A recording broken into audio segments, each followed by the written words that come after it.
Ben ritrovati, primo giorno d'estate, lunedì 21 giugno, grazie per essere ancora una volta con noi. Questa è l'edizione straordinaria di Antenna 3, saremo insieme fino alle 14:30. Oggi è previsto il punto stampa da Marghera con il presidente Luca Zaia e probabilmente con l'assessore alla sanità Manuela Lanzarin. A livello nazionale si discute oggi di quale sarà il giorno, il periodo a partire dal quale si potrà togliere la mascherina all'aperto, una decisione che già stati come la Francia hanno preso, e questa volta tocca all'Italia. Tra linee più garantiste che scelgono la prudenza e linee invece che fanno capire che ormai all'esterno, con il caldo e con una buona parte della popolazione in Veneto, sapete che un Veneto su due ha già ricevuto la prima dose di vaccino, dunque vaccinata, forse la mascherina all'aperto potrà essere tolta. È arrivato oggi il parere anche del noto virologo e spesso ospite delle nostre trasmissioni Pregliasco, che ha detto bene togliere la mascherina in un periodo a partire dal 5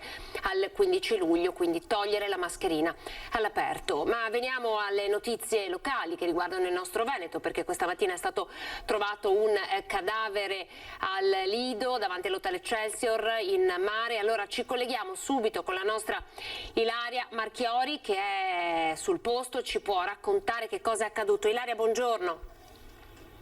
Sì, buongiorno Anna, buongiorno a tutti i nostri telespettatori. Non si sa ancora molto di quanto accaduto. Fatto sta che questa mattina, proprio nel tratto di mare che si trova davanti all'hotel Excelsior al Lido di Venezia, è stato rinvenuto il cadavere di un uomo anziano. All'apparenza sembrerebbe intorno ai 70 anni. Sul posto sono intervenuti immediatamente i carabinieri, il personale della Capitaneria di Porto e gli operatori del SUEM per cercare di identificare il corpo recuperato, che con sé non aveva documenti. Dunque sono proprio in corso al momento tutte le operazioni di identificazione per capire di chi si tratti. È un work in progress perché è successo da poco e dunque si sta cercando di capire. Al momento queste sono tutte le informazioni che ci sono state fornite, anche perché ovviamente si sta indagando e si sta cercando di capire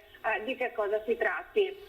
Questa però non è l'unica notizia, diciamo, di cronaca della giornata che arriva dal veneziano, perché c'è un'altra operazione della Guardia di Finanza di Venezia che arriva a qualche giorno di distanza da quella della scorsa settimana, che invece coinvolgeva il Vicentino, perché le Fiamme Gialle hanno eseguito una confisca di beni per circa 1,5 milioni di euro nei confronti di un residente proprio nella provincia di Venezia, con già dei precedenti per associazione per delinquere finalizzata al traffico di rifiuti. Questo provvedimento nello specifico riguarda 8 immobili che erano già stati oggetto di un sequestro preventivo disposto dal Tribunale di Venezia su richiesta della Procura, che era stato eseguito a novembre scorso proprio dai militari del GICO, del nucleo di polizia economico-finanziaria, sotto la Procura distrettuale antimafia, ed era emersa proprio la sproporzione tra i redditi dichiarati negli anni da questa persona e i capitali invece impiegati per l'acquisizione degli edifici. Queste indagini sono ovviamente proseguite, non sono state semplici, hanno richiesto proprio l'analisi di numerosi passaggi proprietari del patrimonio dell'uomo e anche il conferimento di un fondo patrimoniale, il tutto proprio per schermare la disponibilità di beni. Questi accertamenti sono stati condotti anche con l'utilizzo delle banche dati della Guardia di Finanza e l'applicativo Molecola, che è in grado di acquisire, incrociare e analizzare migliaia di dati economico-finanziari proprio in tempi rapidissimi. Infatti in pochi mesi sono riusciti a scoprire e a confiscare questi 8 immobili del valore di 1,5 milioni di euro. Grazie Ilaria, grazie e buona giornata. Ovviamente se ci dovessero essere novità in merito all'identità del persona, del cadavere ritrovato al Lido, facci sapere, richiedici la linea quando vorrai. Oggi è anche naturalmente. Grazie Ilaria, buon lavoro. Nel 2020 la Finanza ha sequestrato beni per un valore di oltre 525 milioni di euro a seguito di 962 interventi in materia di riciclaggio e autoriciclaggio. riciclaggio. Oggi in concomitanza proprio a quello che vi abbiamo appena raccontato sul veneziano è arrivato anche il bilancio della Guardia di Finanza nel 2020 e dunque pensate 525 milioni di euro a seguito di 962 interventi in materia di riciclaggio e autoriciclaggio, 2300 persone denunciate di cui 278 sono state arrestate. Il valore del riciclaggio accertato si è attestato intorno ai 2 miliardi di euro. Insomma, giusto per farvi capire i numeri entro i quali ci muoviamo quando si parla di riciclaggio. Io saluto e vi presento il nostro primo ospite, Federico Capraro, presidente di Ascom Confcommercio di Treviso. Buongiorno Federico. Buongiorno a tutti e grazie come sempre per l'attenzione. Grazie a lei per aver accettato il nostro invito, perché abbiamo parecchie cose di cui discutere. La prima, le chiedo di commentare quella che sarà forse la notizia della giornata. Probabilmente a partire dai primi di luglio si toglierà la mascherina all'aperto. Dal vostro punto di vista è un punto di forza questo? È una notizia che è ben accettata dall'associazione, visto e considerato che già la mascherina deve essere tolta quando si consuma qualcosa al bar, e questo forse potrebbe liberare un po' più di clientela in giro per le nostre città? La mascherina è anche, oltre una prescrizione, un segno, no? Che ci sono delle restrizioni. Fare questo passaggio vuol dire dare a tutti la conferma, oltre che la sensazione, che siamo sulla strada giusta, la strada del ritorno alla normalità, e quindi anche col semplice gesto di non doverla indossare all'aperto significa, si conferma che stiamo per chiudere questa lunga parentesi. Ora è chiaro che questi sono aspetti psicologici molto umani, comprensibili, ma aiutano a rimettere in moto tutta una serie di meccanismi, di attitudini, di approcci anche per tutti noi che non siamo solo consumatori, insomma siamo anche portati a tornare a una convivialità diversa, che è poi il nostro modo di vivere, il nostro modo di lavorare, il nostro modo di essere. Allora, oggi è il 21 giugno, quello che stiamo vedendo noi è questo: iniziano ad allentarsi le restrizioni, si parte dalla mascherina e poi probabilmente ve ne saranno altre da un lato. Dall'altro lato ci sono comuni come quello di Jesolo e quello di Venezia che iniziano a blindare la movida, cioè ad emanare una serie di ordinanze. Oggi Repubblica titolava da nord a sud le ordinanze creative dei sindaci per cercare di gestire la situazione ora che il coprifuoco non c'è più e che appunto siamo un po' più liberi. Cosa ne pensa lei? Come ci possiamo inserire all'interno di questa dicotomia che di fatto stiamo vivendo? Anche questo è un segno della grandissima complessità che stiamo vivendo e della difficoltà che abbiamo tutti a qualsiasi livello, per le responsabilità che abbiamo, di trovare delle soluzioni di sintesi. Da un lato si potrebbe pensare che ci dovrebbe essere un provvedimento unico perché non vi siano situazioni diverse da comune a comune, dall'altro dobbiamo tener conto che la specificità di Jesolo non è quella di Caorle, per rimanere nello stesso ambito, no, balneare, o completamente diversa da quella di una città dell'entroterra, di Treviso, o per dire delle colline del Prosecco, per stare nel nostro territorio. Allora cosa voglio dire? Che deve essere lasciata ai sindaci la possibilità di intervenire per gestire al meglio la situazione, che deve essere necessariamente tagliata su misura per l'ambito nel quale ovviamente si opera e si lavora. Ci può essere anche il rischio di un entusiasmo eccessivo a fronte delle tante restrizioni, dei limiti che ci sono stati, ma come tutti i fenomeni vanno gestiti e vanno governati, perché lo dice anche chi rappresenta gli esercenti, è chiaro che la movida è motivo di business, ma la movida non gestita è controproducente per gli stessi gestori, anche perché va considerata all'interno di un equilibrio di coloro che lavorano, coloro che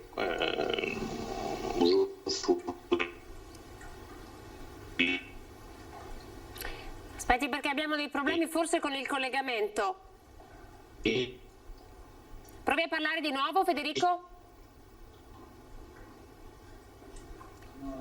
È saltato il collegamento? Mi confermate dalla regia? Proviamo a ripristinarlo. Io allora magari intanto mando in onda un servizio che era un po' il servizio che volevamo mandare anche prima in apertura, ma vedevo già Capraro collegato. Allora, tempo di ripristinare il collegamento. Andiamo a Padova, dove sapete c'è stato quell'incidente aereo dove ha perso la vita il fondatore della rivista Airone, un incidente aereo pericolosissimo. Il pilota purtroppo appunto è morto, ma si è aperto, diciamo, un vaso di Pandora sulla situazione dell'aeroporto Allegri, che è inserito proprio all'interno di un quartiere estremamente popoloso del Padovano.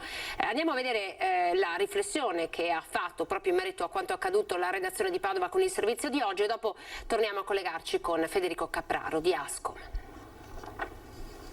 Quella che poteva essere una strage è stata evitata perché, a detta di Roberto Carfagna, presidente del consorzio Padova Fly Service, le regole utilizzate a presidio di sicurezza hanno retto.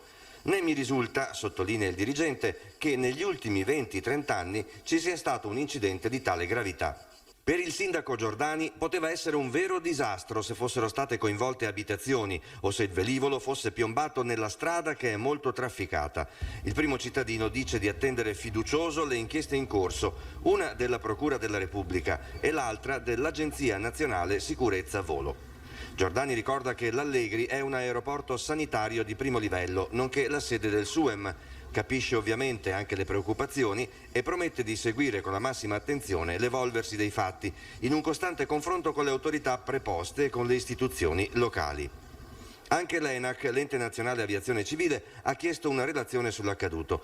I resti dell'aereo sono stati spostati nell'area dell'aeronautica a fianco della pista dell'aeroporto Allegri.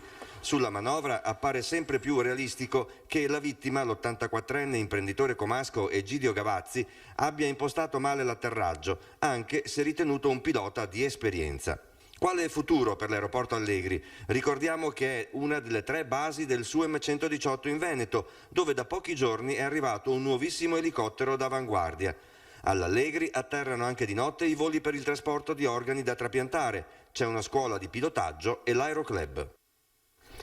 Eccoci, abbiamo ripristinato il collegamento con Federico Capraro. Fatemi capire, dovrebbe stare per collegarsi. Vediamo, chiamata conclusa. No, allora aspettiamo un attimo, mandiamo in onda un altro servizio di Lina Paronetto, legato al sequestro a Spresiano della villa e del patrimonio di un 55enne roma, nei confronti del quale è stata applicata la normativa antimafia. Il sindaco di Spresiano Dalla Pietra spiega che la situazione era sconosciuta al comune. Ben vengano gli approfondimenti della Guardia di Finanza, così restiamo proprio in tema di bilancio della Guardia di Finanza. Guardate. Era una situazione sconosciuta al comune, quella del 55enne rom a cui la Guardia di Finanza ha sequestrato la villa da 300 metri quadrati in località Fornaci e un patrimonio di 550.000 euro, ritenendolo un soggetto socialmente pericoloso. Una notizia, l'applicazione del codice antimafia nei confronti di questo soggetto, che ha fatto velocemente il giro di Spresiano, destando necessariamente della preoccupazione. Quando succedono questo tipo di eventi, sicuramente si pensa a quello che c'è e che non si conosce, quindi diciamo che siamo rimasti tutti colpiti dalla cosa. Le fiamme gialle, su disposizione della Procura del Tribunale di Venezia, hanno applicato la norma che aggredisce i patrimoni derivanti da attività illecita, come risultano essere l'immobile e la liquidità, non avendo il 55enne né reddito né un lavoro. Piuttosto che andare leggeri, secondo me è meglio andare pesanti. Si sta presto dal pesante ad alleggerire piuttosto che dal leggero ad appesantire. Laddove sorge la villa c'è un piccolo accampamento ma nulla che avesse destato preoccupazione più di tante altre situazioni sparse nel territorio provinciale. Ben vengano quindi gli approfondimenti della finanza, dice il sindaco Della Pietra, al di là dell'etnia del soggetto destinatario del provvedimento. Rom, africano, italiano o spresianese non cambia nulla. Se c'è un'attività illecita è giusto che venga perseguita. Io credo che questo tipo di azione da parte della Guardia di Finanza sia una forma di tutela nei confronti del cittadino che invece è rispettoso delle leggi e vive nella legalità e neanche il centesimo dimentica. Per cui sì, non credo che sia un discorso di avere la situazione sott'occhio o quanto di scavare nelle situazioni, cosa che la Guardia di Finanza ha fatto. Allora, stiamo ripristinando il collegamento con Federico Capraro. Intanto andiamo nel bellunese Val di Zoldo. È stato presentato il piano antivelocità. Sapete che con l'arrivo dell'estate si tende a spingere di più sull'acceleratore, soprattutto sulle strade di montagna. Vediamo. Ritorno in zona bianca, possibilità di muoversi e bella stagione, mix di elementi che fa tornare alla ribalta il problema del binomio moto e velocità. Motociclisti che sfrecciano nella Val di Zoldo e relative segnalazioni al seguito. Noi ci siamo attivati grazie anche a un incontro organizzato dalla Questura, dalla Polizia, per poter organizzare nei mesi estivi maggiori pattugliamenti, anche per dare una sensazione di maggior controllo e anche per stimolare ad usare velocità più moderate. E quindi a breve, nelle prossime settimane, partiranno i pattugliamenti da parte della Polizia, dei Carabinieri e dei Vigili della Polizia locale. Un problema che si pone in duplice veste. Da un lato, nel tratto tra Longarone e Val di Zoldo, la velocità dei motociclisti rischia di far diventare la strada un pericoloso circuito motociclistico. Dall'altro, il tema del rumore nei centri abitati, come a Forno, in cui i motori roboanti, oltre a dare disturbo, danno la sensazione dell'alta velocità. Da qui la richiesta di installare nuovi dispositivi di controllo, oltre ai telelaser e ad autovelox fisso già attivi. Abbiamo chiesto in diverse battute e occasioni la possibilità di installare altri sistemi di rilevazione delle velocità fissi, con i famosi pali che tanto non piacciono ai cittadini, ma purtroppo la Prefettura ha dato il diniego, in quanto per questioni normative che ora è difficile spiegare non è possibile collocarli in tutti i luoghi. Così allora nella Val di Zoldo, allora intanto noi andiamo in pubblicità in attesa di riuscire a ricollegarci con Federico Capraro, tra poco.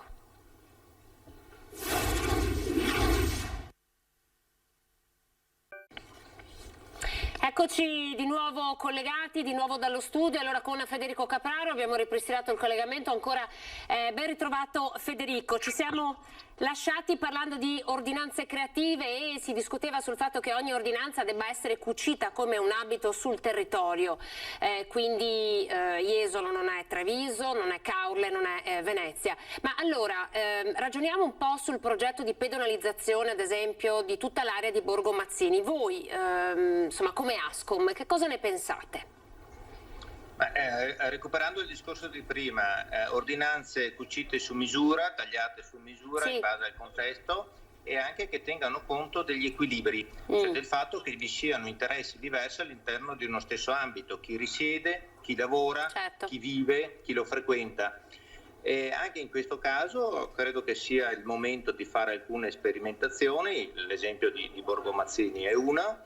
Ci sono delle giornate, ci sono degli orari, ci sono dei periodi dell'anno che hanno delle dinamiche particolari nelle quali assolutamente si può sperimentare delle soluzioni che mettono magari a distanza di tempo nelle condizioni di scoprire una modalità diversa di vivere e di fruire di un quartiere, per cui in questo momento ben vengano queste soluzioni che, ripeto, trovino l'equilibrio tra i vari interessi. Quindi giusto partire prima con una sperimentazione come vorrebbe fare il Comune?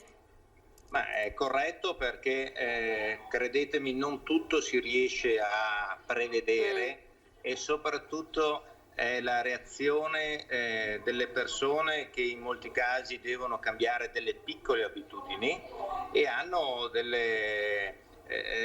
dei comportamenti diversi, non sempre programmabili, e ci sono anche dei tempi tecnici per creare delle nuove abitudini. Quindi sperimentare credo che sia la cosa migliore, darsi un tempo e poi, come si dice, tirare una linea, fare i conti e vedere se nel rapporto costi-benefici, e ripeto, tra questi equilibri si trova la soluzione nuova, diversa, anche innovativa, ma che dia maggiori risultati. Senta, secondo weekend di zona bianca com'è andata? C'era gente in città e poi un passaggio sui prezzi. Nelle città di mare i prezzi si sono alzati nei locali, nei bar, uno spritz costa di più. A Treviso sta succedendo?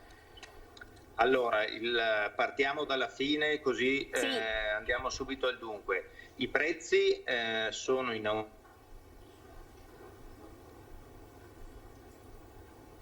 Niente, non riusciamo, avevamo la risposta pronta, Capraro, sì, no, la sentiamo, riparta da capo, sì, però. Ecco, ecco, dicevo che sono in aumento i costi delle materie prime, sono in aumento i costi dei trasporti, sono in aumento anche i costi di gestione, i costi di sanificazione, comportano dei costi per le aziende, per cui ci sarà un aumento dei prezzi. calcolato, misurato, non in ragione di una volontà di recuperare ciò che si è perso, anche perché ahimè si è perso troppo e non è recuperabile, ma in ragione dei maggiori costi che ci sono. A fronte di questo c'è però una sicurezza maggiore nei confronti di coloro che entrano nei negozi, di coloro che entrano nei locali, e questo è un valore che va spiegato ai consumatori, perché se spiegato, viene valorizzato appunto e viene anche giustamente pagato. Quali sono i prezzi che possono essere ritoccati?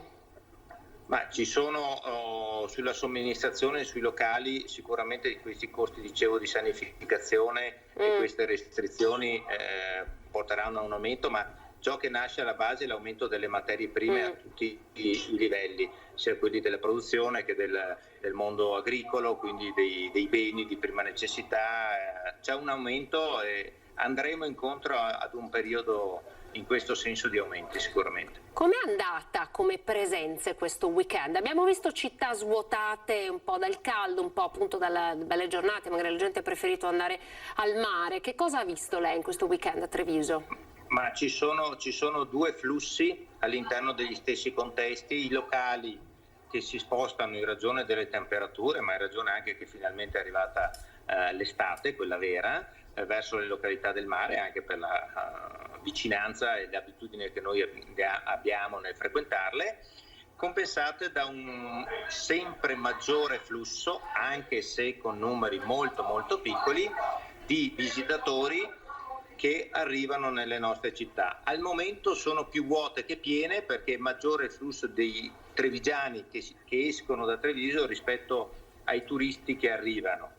Pian piano, questo è il percorso che stiamo facendo, credo che per settembre sicuramente questi numeri cambieranno. Adesso l'estate vedrà dei fine settimana sicuramente più vuoti, proprio perché come consuetudine peraltro nei mesi di luglio e agosto anche noi ci rivolgiamo nei nostri lidi, nelle nostre spiagge. Ma torneremo a rivedere ad esempio i locali che si spostano sulle mura? Perché ad esempio quello fu un grande successo per Treviso d'estate. Sì, credo che il ragionamento che si faceva all'inizio della mascherina, di questa minori restrizioni andando avanti porteranno anche a questo. Ripeto, richiedono degli investimenti, degli impegni, per cui in questo momento ci sono dei tempi tecnici. Oggi le aziende sono chiamate a consolidare, a verificare la propria tenuta prima di azzardare dei nuovi investimenti.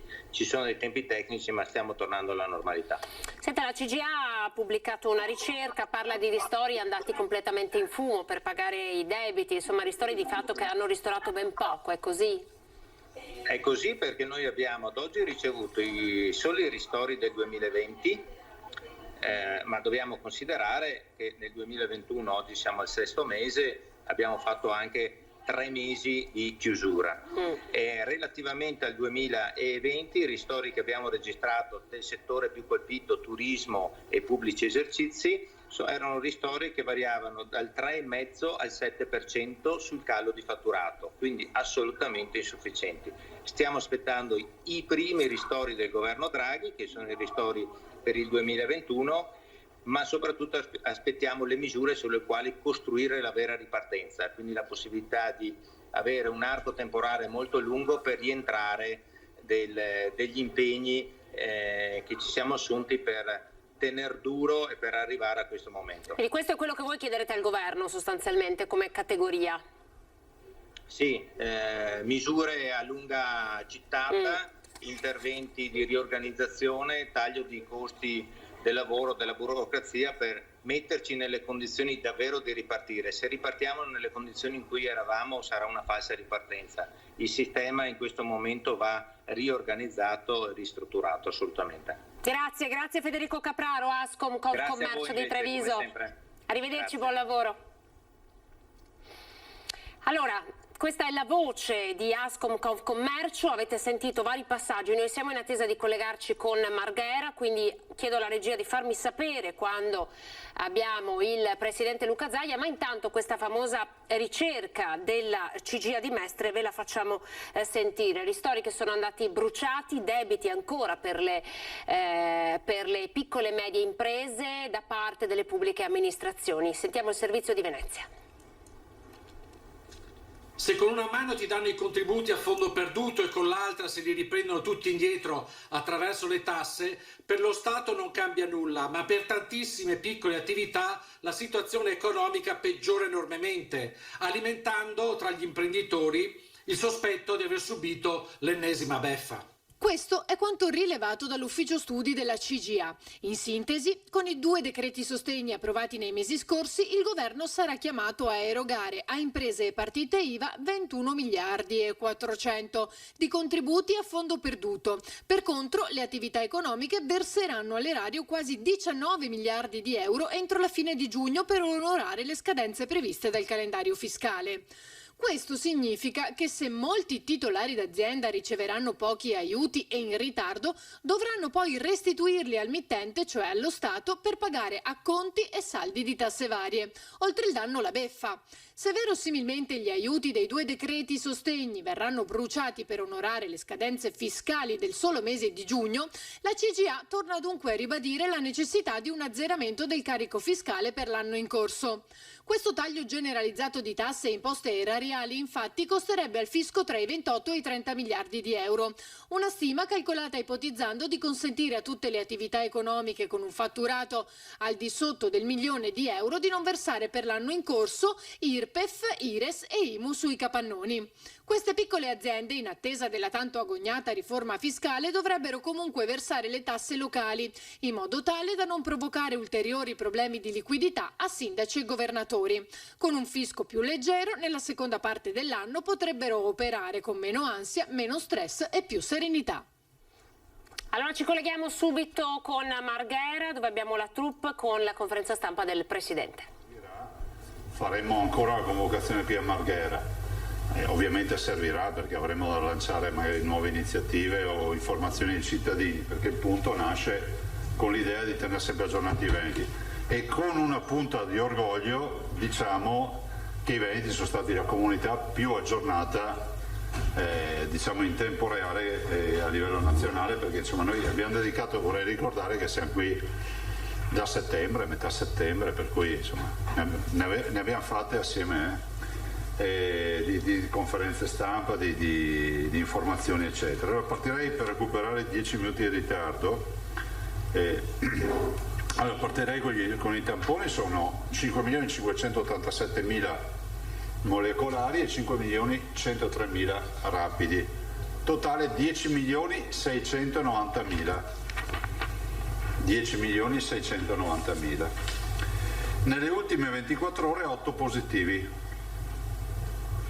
Vi abbiamo sempre detto, guardate, il punto stampa fisso andrà a scemare fino a quando non ci sarà, diciamo, un dato tranquillo. Insomma, vedete, 8 positivi in 24 ore sono esattamente lo 0,15% di prevalenza, di incidenza, chiamatela come volete. Quindi il dato assolutamente più basso della storia di questa seconda parte del Covid. Di 8 positivo di uno per provincia, ci sono però, quindi bisogna tenere sempre presente che ci sono. Dall'inizio dell'infezione sono 425.017 i contagiati, trovati con il contact tracing, ovviamente non sono molti di più. Positivi ad oggi sono 5.002 e caleranno vorticosamente perché si negativizzeranno. Peraltro oggi devo dire che abbiamo ricoverato una ragazza bengalese di 32 anni all'Università di Padova, scusatemi, presso l'azienda ospedaliera nostra di Padova, e non vaccinata, è finita purtroppo direttamente in terapia intensiva.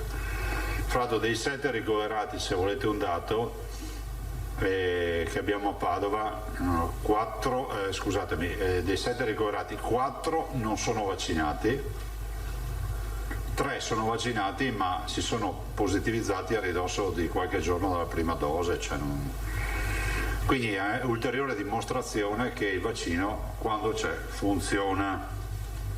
Poi ovviamente se qualcuno decide di non farlo, vi ricordo che la vaccinazione è volontaria, su base volontaria. I ricoverati totali ad oggi sono 338.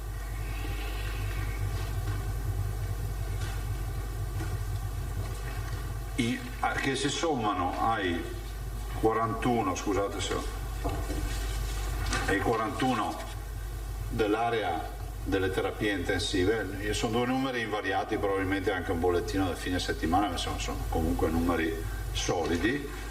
E questi 338, eccoli qua, scusate, area non critica, ho fatto io confusione, area non critica 2,97, 41 in terapia intensiva. Se li sommiamo alle terapie intensive non Covid sono 352 più 41, quindi sono 393. Totale dei decessi 11.603, ovviamente invariato, no? Quindi vuol dire 0 decessi, e dimessi 22.103. Nelle ultime 24 ore abbiamo fatto 40.000 vaccini, 40.761 vaccini, e devo anche dire che stiamo finendo il Pfizer, nel senso che il Pfizer abbiamo 40.000 dosi, poco più, per cui c'è il problema della disponibilità di vaccino. Peraltro confermo che se andiamo a vedere il dato dell'annunciato delle forniture nel trimestre, visto che si conclude con fine giugno, siamo assolutamente sotto target. Mi sembra che sia vi dico il dato esatto, se prendiamo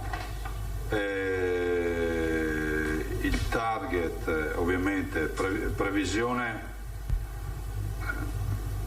siamo sotto del 25% con Pfizer,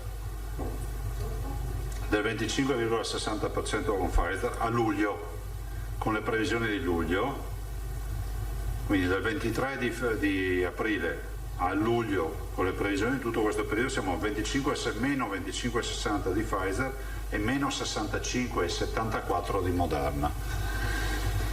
Quindi c'è la vaccinazione che procede, ma ci mancherebbe, però sta procedendo bene, però potrebbe sicuramente essere più incalzante se avessimo vaccini. Ne parlavo anche l'altro giorno col commissario Figliuolo, anzi l'altro giorno, sabato sera, e c'è questo tema, c'è il tema che ci vuole una fornitura, c'è una straordinaria di vaccini, perché comunque se no noi continueremo a vaccinare, ma con i tempi di una vaccinazione che ha tutti i suoi limiti dettati dalle quantità.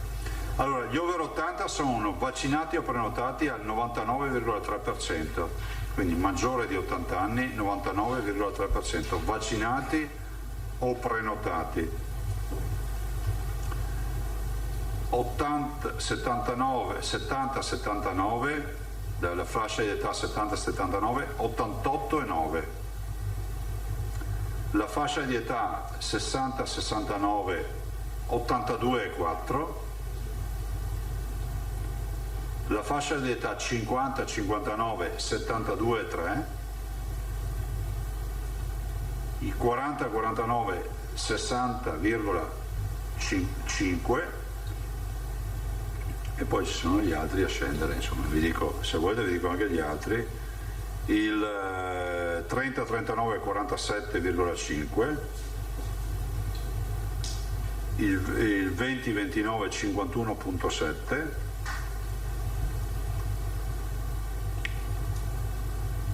Il 12-19, 21,6.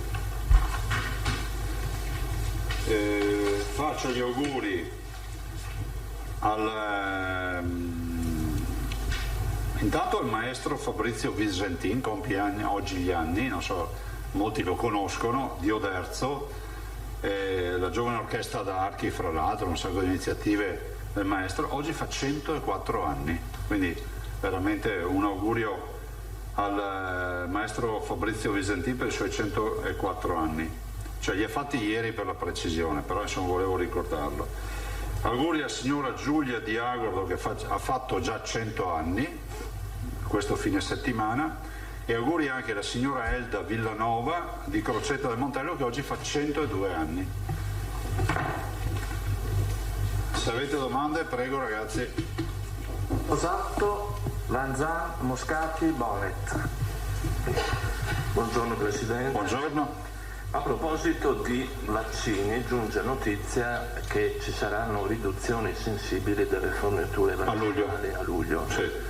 Ecco, ma il generale Figliuolo ha promesso decine di milioni di vaccini. Qui i vaccini anziché aumentare diminuiscono.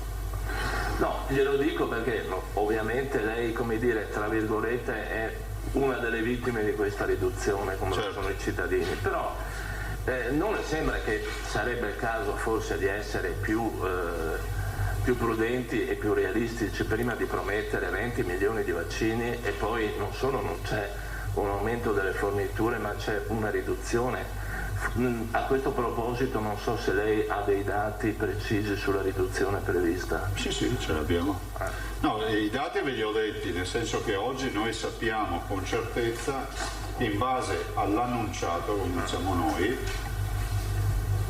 scusate, eccolo qua, in base all'annunciato noi sappiamo che abbiamo, allora, la previsione del 23-4 era di fino al 30/7 per Pfizer era di 4.230.000 dosi, esattamente 4.230.900, scusate 4.230.592 dosi. Ne sono state consegnate, diciamo secondo quello confermato, 3.908.873, dopo vi diamo questi dati, un meno 7,60 di Pfizer al 37. Moderna, fino al 5,7 abbiamo l'annuncio, meno 20,03, cioè dal 23,4 fino al 5,7 Moderna ci dà un meno 20%. Adesso vengo. Se guardiamo la nota del mese di luglio e guardiamo lo scostamento solo del mese di luglio rispetto alla previsione del 23,4, prima vi ho dato tutti i mesi del 23,4, adesso solo di luglio, Moderna a 65,74 meno e Pfizer a meno 25,60, cioè a luglio questi due dati, meno 25,60 per Pfizer e meno 65, è in base alla previsione delle forniture che ci avevano detto mesi fa. Sono degli assoluti? Sì, come no. Gli assoluti di luglio erano 855.453 di Pfizer e le consegne di luglio saranno 636.480, quindi fate la differenza di 218.973 dosi, meno 25,60. Invece di Moderna l'annuncio delle forniture era 379.017, in consegna sempre ce ne siano 129.857, meno 65,74. Non so, sono finiti. Sinceramente non sappiamo cosa farsene. Nel senso sono in qualche sgabuzzino. A circolari invariate e a determinazioni AIFA e CTS di oggi, capite che quando tu hai gli over 80, 99% vaccinati o gli ottantenni, i settantenni eccetera, noi abbiamo già da parte quelle per le seconde dosi, diciamo non è che ci preoccupiamo più di quanti se ne arriveranno di Pfizer, di AstraZeneca o Johnson Johnson, però voglio approfittare per fare un appello, siccome adesso anche le farmacie sono operative, i medici di base, c'è la possibilità per gli over 60 di fare addirittura la vaccinazione con un'iniezione solo di Johnson Johnson, approfittino per recarsi o nei centri vaccinali con l'accesso diretto, chi ha più di 60 anni, oppure nelle farmacie per farsi direttamente Johnson Johnson. Quindi sulla fornitura, Filippo, per rispondere alla tua domanda, non so quale sia la motivazione di questa decurtazione. Stiamo parlando di previsione, io ve l'ho sempre detto, noi prudenzialmente abbiamo sempre programmato agende, se voi pensate noi siamo aperti con le agende fino al 4 di agosto, sempre in via prudenziale, cercando di immaginare che non sarebbero arrivati tutti quei vaccini che ci avevamo promesso. Dopodiché è ovvio che se riuscissimo ad avere una cifra e quella si conferma nel tempo, la programmazione sarebbe molto più puntuale. Ma oggi non è così. Ecco, a proposito di programmazione, ieri la Fondazione Gimbe ha punzecchiato un po' il Veneto collocandolo al terzultimo posto nell'attività di testing, cioè di tamponi. Veneto terzultimo, Emilia penultima e, se non sbaglio, Puglia ultima. Ora, c'è stato un rilassamento in questa attività? No, anzi io ringrazio tutti. Il problema è che i centri tamponi, noi adesso facciamo tamponi di screening, personale della sanità, personale dell'RSA, ospiti dell'RSA, ospiti degli ospedali, cioè i nostri pazienti. Quindi stiamo parlando di tamponi di screening che facciamo, poi abbiamo fatto, che so, i centri estivi o altro, però capite che quando voi avete un dato come questo, scusatemi, ve lo voglio far vedere, Madonna, perdonate un secondo e sistemo subito, cioè capite che queste sono 8 persone dove tu vai a casa loro, nel posto di lavoro, quanti tamponi fai? Ne fai anche 50 per ogni persona, 5 per 8, 40 sono 400 tamponi. Considerate che noi invece ne abbiamo fatti 5.000 anche ieri. Adesso noi abbiamo già approvato, ve l'avevo annunciato prima del piano di sanità, prima che venisse fuori anche questa indagine, e noi abbiamo già approvato, è venuta la dottoressa Russo, se ricordate, il piano nuovo di sanità pubblica, con l'idea di fare non solo, domani sarà in giunta perché è passato da tutte le parti, è passato anche in CTS, non solo di fare tamponi di screening, che quelli di base ci servono, ma addirittura di pensare a tamponi più importanti, rincorrendo ovviamente fasce di popolazione che sono fuori, avulse da questo sistema, no? Quindi c'è i luoghi di aggregazione, c'è i centri estivi, eccetera. Ecco, però vorrei ricordare che se è vero che siamo bassi lì, è altrettanto vero che c'è come se una correlazione positiva, cioè siamo la regione che ha l'incidenza, come si vede che il tasso di occupazione delle terapie intensive e dell'area non critica più bassa a livello nazionale, tra le più basse, se considerate che gli altri due che sono in nostra compagnia sono piccole regioni, quindi c'è anche una correlazione positiva, no? In statistica si dice se c'è un dato come questo, evidentemente perché dall'altra parte c'è anche meno malattia, no?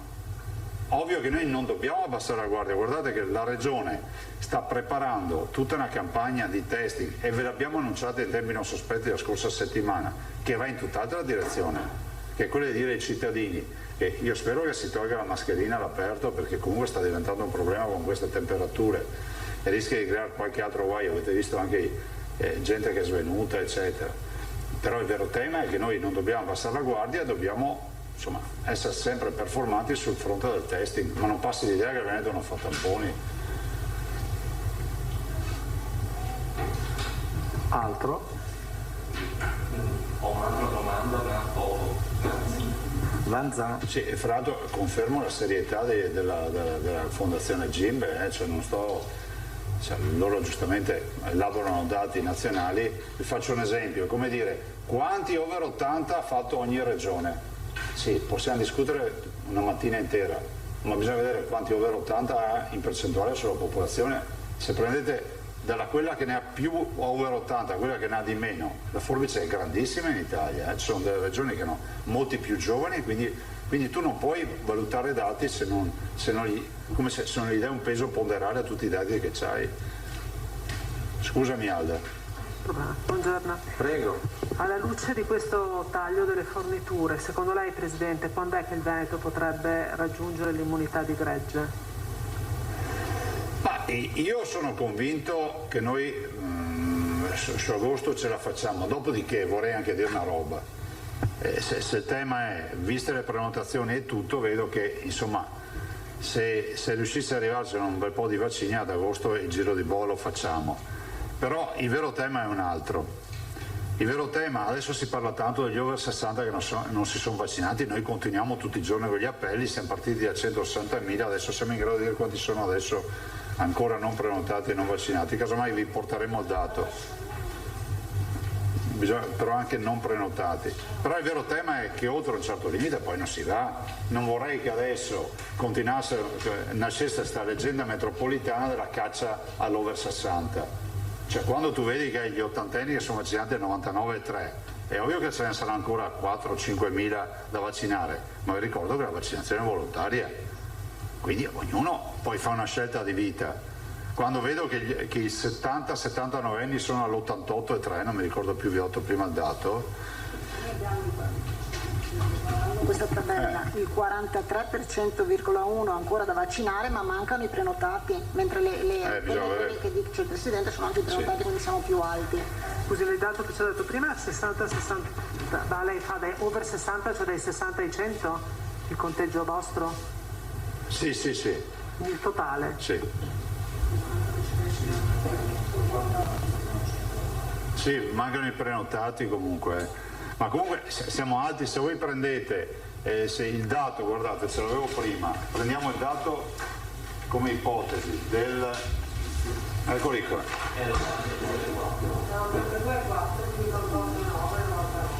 Sì, allora voi prendete anche i 70-79 anni fanno 88,9, giusto?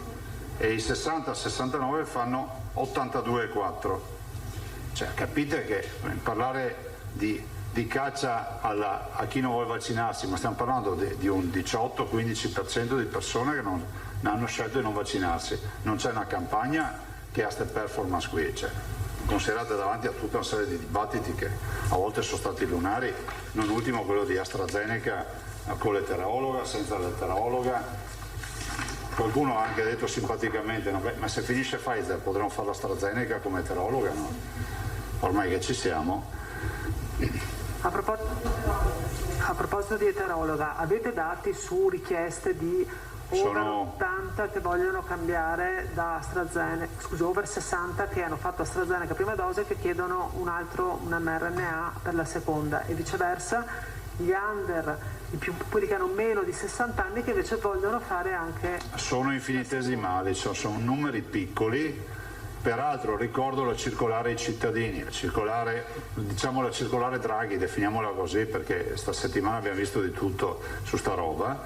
Diciamo, l'ultima definizione del Ministero della Salute a firma del dottor Rezza è molto chiara, dice che sotto i 60 anni, scandisco bene le parole, la vaccinazione da fare è eterologa, cioè la seconda dose dovrà essere Pfizer o Moderna, perdonatemi se ripeto, ma poi c'è anche chi ci ascolta. Se una persona vuole a tutti i costi continuare con AstraZeneca, dopo un colloquio con il medico dell'anamnesi, dopo avergli spiegato perché sarebbe bene fare l'eterologa, dopo tutto, se il medico dell'anamnesi decide che acconsente a fare la seconda dose sotto la sua responsabilità per AstraZeneca, può farlo, ma stiamo parlando, questo dice la circolare non è che dice vai lì e digli che vuoi fare continuare, perché l'indicazione medica del CTS è cambiare il vaccino sotto i 60 anni, salvo casi straordinari come quelli che vi ho citato, però che prevedono un colloquio, prevedono la firma del consenso informato, è tutta una procedura. Ok, Moscati e poi Bonnet. Sì, Prigioni. Sì, buongiorno. Buongiorno. Innanzitutto mi chiedevano dal centro anziani, loro fanno varie attività, hanno ripreso alla grande, le gite, sono tutti vaccinati eccetera eccetera, stando come appunto è stato detto, però per esempio alcune attività non si possono svolgere, tipo il ballo. Ora, perché viene un po' parificato al discorso della discoteca, ma in realtà è un'attività diciamo all'interno di tante altre come la ginnastica che si fa o tante altre. C'è qualche possibilità in questo di, essendo un'attività ludica ricreativa e non di discoteca, di poterla svolgere all'interno essendo tutti vaccinati? Questa è un'osservazione che poi va a pari passo col tema della riapertura dei locali. Cioè siamo stati tempestati questo fine settimana, voi come me ne sono sicuro, di immagini di mega assembramenti con tanto di musica in piazze, in posti improbabili. Abbiamo avuto racconti delle movida in spiaggia a Jesolo o altro. Ecco, la discoteca è l'unico elemento che permette di controllare questi assembramenti. Peraltro voglio ricordare che i gestori di discoteca si sono sempre dimostrati disponibili ad applicare regole di controllo con tamponi e verifica di Green Pass, diciamo di certificati vaccinali o altro. Questo poi ovviamente avrebbe anche la ricaduta su quello che sono i centri anziani, i luoghi di aggregazione, cioè in via teorica se il vaccino funziona, cioè il contatto tra vaccinati con doppia dose dovrebbe essere un contatto sicuro. Ho usato condizionale perché è d'obbligo con il Covid. Questo io spero si traduca di fatto in una decisione del governo da luglio, perché comunque stanno letteralmente massacrando un settore economico, perché se è vero che la discoteca non c'entra niente col centro anziani, è altrettanto vero che il centro anziani molto spesso avrà un'orchestrina, avrà qualcuno che suona, avranno i dischi, non so quello che sarà, però è pur vero che c'è un mondo dello spettacolo che è letteralmente azzoppato. Allora, abbiamo aperto i teatri e tutto, penso che ci siano degli artisti che lavorano anche in questi locali che hanno lo stesso diritto, lo stesso rispetto degli altri artisti che lavorano da altre parti, o no? Bene, ecco, e un'altra cosa, mi scusi, viene fuori questa domanda perché diciamo il Premier Draghi ha detto, appunto ritornando al vaccino eterologo, del fatto che lui ha scelto il contrario, cioè essendo pur over 60, visto il fatto che non sembra da questo test che ha fatto, che ha potuto fare, diciamo, non è risultato una buona risposta anticorpale, allora fare l'eterologa al contrario. Questo ovviamente ha scatenato una serie di reazioni. Io stessa avevo chiesto alla dottoressa Ricci l'altra settimana e mi aveva detto no, non si fa il test, eccetera. Poi viene fuori il Premier e dice io l'ho fatto. Ovviamente questo ha scatenato una... viva la sincerità. Cosa vuole che le dica? Intanto io non so nulla di questa vicenda e mi guardo bene da commentare un fatto personale di una persona che dichiara di aver fatto e soprattutto non ho visto i titoli anticorpali. Posso solo dire ai cittadini che hanno fatto AstraZeneca che negli studi si vede tranquillamente che l'esplosione della risposta anticorpale avviene dopo con la seconda dose. Quindi dopo la prima dose non è escluso che la risposta anticorpale sia fiacca, ma non solo per l'AstraZeneca, anche per gli altri vaccini. Perché se voi vedete le curve, vedete proprio la somministrazione della seconda dose, vedete il picco di risposta anticorpale. Per cui non. Per cui continuare con AstraZeneca se non ci sono controindicazioni. Queste sono le indicazioni, assolutamente sì. Corretta, i miei genitori hanno fatto AstraZeneca in seconda, per dire. Sta settimana? No, 80 anni fa. Perfetto, grazie. Prego. Marco Bone. Sì, Presidente, un po' di domande rapidissime. Allora, sul tema delle discoteche, oggi ho letto che Tito Pinton, che conosciamo tutti, insomma, famoso nel muretto, fa un appello a lei per un intervento diretto in questo senso. Ma noi, guarda, io questa possibilità. Accolgo questo appello, che è un appello, guarda, che c'è, che sto portando avanti un fatto anche di giustizia nei loro confronti. Cioè, mettetevi nei panni di un gestore che è ridotto in ginocchio, la fame, disperato per gli investimenti che ha fatto, e di tutto un mondo che lavorava nelle discoteche, di studenti, gente a part-time, gente che aveva bisogno di sbarcare il lunario, che si ritrova i locali chiusi, non per ultimo gli turisti che non trovano questa parte di intrattenimento che è fondamentale, soprattutto nelle nostre spiagge. Vedete cosa succede in spiaggia. E alla luce di tutto questo oggi sono letteralmente dimenticati e vediamo poi cosa accade in giro per le piazze. Cioè, le immagini che arrivano dalle piazze ci dicono che in discoteca sono più sicuri, punto, c'è niente da aggiungere. Perché c'è il controllo sul consumo dell'alcol, perché c'è il controllo con le linee guida per il Covid, perché comunque c'è un gestore responsabile giuridicamente di tutto quello che accade e quindi ci mette del suo, e quindi ha ragione Tito Pinton, tutti quelli che lavorano nel mondo della notte, e l'appello mio che faccio al governo che metta mano subito a queste aperture. Poi ne abbiamo parlato anche giovedì quando siamo scesi, tornerò giù giovedì questo. Avremo giovedì, sapete, io sarò da Mattarella per la seconda volta con i colleghi presidenti giovedì prossimo, quindi fra 2 giorni, e ne parlerò ancora anche con i colleghi presidenti, ma insomma, diciamola proprio come va detta, abbiamo la certezza che le discoteche si apriranno, giusto? Queste ce l'abbiamo, prima o poi le apriranno, facciamo in modo di aprire quando non saranno morte del tutto, perché se aspettano un altro po' veramente ci sarà un disastro.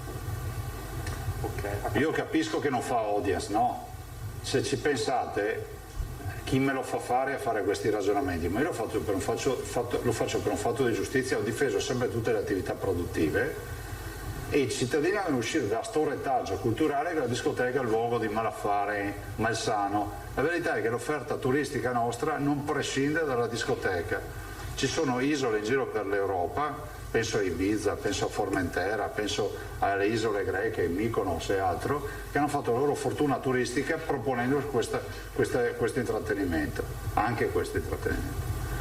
A questo proposito, in tema anche di testing e nuove ondate, potenziali nuove varianti, proprio l'immagine a cui si riferiva lei prima delle piazze, delle spiagge, cioè sono abbastanza inquietanti in questo assolutamente senso, sì. Perché stiamo molto a dibattere delle mascherina sì, mascherina no all'aperto, ma chiunque è andato in spiaggia negli ultimi giorni ha visto che è il Far West, cioè succede di tutto, nonostante anche gli sforzi di consorzi con le app eccetera, però i bagnasciuga sono murati di ragazzi, i chioschi sono pieni così. Allora in questo senso siete preoccupati che ci possa essere una ripartenza anche alla luce di queste varianti di cui si capisce poco, la Delta, almeno io ne capisco poco? Guarda, io ho sempre portato, i cittadini me lo riconoscono e penso che anche voi me lo riconosciate, obiettività nelle considerazioni. Adesso a me non costerebbe niente adesso fare il catastrofista, tanto guarda, se va male avevo ragione, se va bene non si ricorda più nessuno delle robe dette così. La verità è che bisogna essere obiettivi con i cittadini, pensare che quando si parla del Covid e del futuro bisogna evitare di far danni irreparabili all'economia e anche alla salute dei cittadini. Allora, dico, uno, non è finita, perché sarà finita quando avremo il paziente zero, no? Cioè l'ultimo, non il paziente zero, l'ultimo paziente. E sarà finita quando avremo fatto il giro di boa con le vaccinazioni. Gli indicatori sono tutti assolutamente incoraggianti. Sentite, sollevare un biglietto ho scritto 8 positivi in 24 ore, una volta facciamo 8 positivi in un condominio in 24 ore, oggi in Veneto che ha 4.900.000 abitanti. Dopodiché noi ci stiamo preparando con l'artiglieria pesante per l'autunno, ma non perché pensiamo che accadrà l'irreparabile, perché se dovesse servire fare test durante l'estate, sequenziazioni o altro, ci aiuterà di più. Sicuramente lo scenario che si presenterà, anche se ci fosse, sarà diverso da quelli che abbiamo vissuto, perché abbiamo, vi ricordo, la presenza dei vaccinati, cosa che purtroppo non abbiamo avuto nelle ondate che abbiamo conosciuto, perché se ci pensate, la prima 0, la seconda ondata 0 vaccinati, la terza ondata li abbiamo presi in coda i vaccinati. Quindi la vera eventuale quarta ondata autunnale, se mai ci sarà, sarà una roba che io spero riusciremo a gestire in virtù del fatto che ci sono state le vaccinazioni. Allora diffidate da chi vi dà proiezioni di devastazione totale o di liberazione totale, perché se fossero così bravi ci avrebbero anche annunciato tutte le soluzioni fin dall'inizio. La verità abbiamo visto che le soluzioni ce n'è, che giorno dopo giorno affronta il problema. Però insomma gli indicatori, guardate anche a livello internazionale, per chi ha vaccinato prima di noi, sono indicatori buoni. Le varianti, sono intrinseche nel virus, i virus variano passando da ospite a ospite, alcune varianti hanno delle peculiarità che altre non hanno, questa variante Delta ha una peculiarità, perché c'è preoccupazione, perché con bassa carica virale sembra sia più aggressiva, cioè riesca a aggredire lo stesso. Però è pur vero che il nostro sistema con le vaccinazioni, adesso vediamo che risposta darà. Ad oggi non c'è pericolo, ad oggi, in questo momento, in Veneto abbiamo isolato quel focolaio di Ormelle in provincia di Treviso, ma nulla di più. Stiamo sequenziando, siamo quelli che sequenziano di più e depositano più sequenziazioni sulla banca dati nazionale. Va bene, un'ultima domanda di tipo economico, insomma anche lì sembra che ci siano indicatori positivi, nel senso che i presidenti di categoria ci dicono che la ripresa sta partendo bene, sembra che ci sia, lo chiedo magari perché la Regione ha degli osservatori in questo senso, delle dinamiche di prezzo un po' fuori controllo, no? Abbiamo letto molto materie prime, certo. Però anche al consumo, cioè si vede un aumento dei prezzi. Voi registrate questo tipo di problema? Sì, lo stiamo registrando. Considera che intanto cominciamo col dire che ci sono delle aziende che dal Covid non sono state penalizzate, altre aziende che col Covid hanno fatto buoni bilanci e poi tante aziende sono state messe in ginocchio, la stragrande maggioranza delle aziende è stata messa in ginocchio dal Covid. Si sta ripartendo bene, gli indicatori sono positivi e io direi anche per un'ipotesi di PIL a 2 cifre, 10-12% in un anno potrebbe essere, perché sì. Stiamo recuperando il tempo perso, adesso c'è necessità di spiccare il volo. Ovviamente l'aumento dei prezzi delle materie prime, parlo di legname, parlo dell'acciaio, parlo di del rame, dei metalli, insomma di tutto quello che poi a cascata condiziona la nostra vita quotidiana, ha dato un aumento anche dei prezzi al consumo su molte diciamo delle utility o delle attività insomma, che ci coinvolgono o dei beni che andiamo a acquistare. Le proiezioni, alcuni che si avventurano in proiezioni ci dicono che questo, anche qui il giro di boa e quindi una flessione dell'aumento delle materie prime dovrebbe esserci alla volta di settembre. Vedremo se sarà così. Certo è che oggi per dire, se con il 110% per dire molti cittadini si ritrovano il problema del 110 e di fare i preventivi. Sono aziende che fanno preventivo per le grondaie in rame a 5 giorni, cioè bloccano il prezzo a 5 giorni e così per il ferro delle armature piuttosto che il legno delle travi dei solai o Ma secondo lei non c'è anche qualcuno che sta facendo il furbo, magari per recuperare un po' di terreno perduto nei mesi scorsi, sta battendo su questa potrebbe essere una lettura che si può dare, però a questo punto il furbo c'è a livello internazionale perché comunque i prezzi delle utility si vedono sono alti. Però il consumo poi c'è una livella, nel senso che poi il prezzo di approvvigionamento per il consumatore, anche siamo in un mercato nel quale i segreti non ci sono più, visto la rete che ci permette di consultare qualsiasi prezzo. La verità è che l'aumento delle materie prime, diciamo che poi la Cina è partita in maniera impressionante e di fatto si è accaparrata un sacco di materie prime. Considerate che il trasporto di un container deve essere, penso, triplicato o quadruplicato il costo di un container, quindi anche questo va a pesare su alcuni beni che si vanno a comprare e si portano quei container qui da noi. E per concludere, c'era una domanda ancora di Filippo da Antonella Prigioni. Buongiorno a tutti, buongiorno Presidente. Vorrei parlare sulla questione dei vaccini, il secondo richiamo per gli over 60, alla luce delle dichiarazioni anche del Premier Draghi. Un over 60, se volesse la seconda dose eterologa, la può richiedere oppure... Ma è legittimo chiedere tutto, però è altrettanto vero che il medico dell'anamnesi deciderà se ci sono validi motivi per cambiare vaccino. Cioè il valido motivo può essere persona che ha avuto dei fenomeni trombotici, che ha avuto degli scompensi del vaccino, ma dire cambio vaccino perché sento parlare male di AstraZeneca o di Pfizer o di Moderna decisamente no. Poi volevo chiederle, con la riduzione del... Però ad oggi non c'è indicazione per cambiare. Okay. Quindi non è automatico e bisogna che ci siano validissime motivazioni.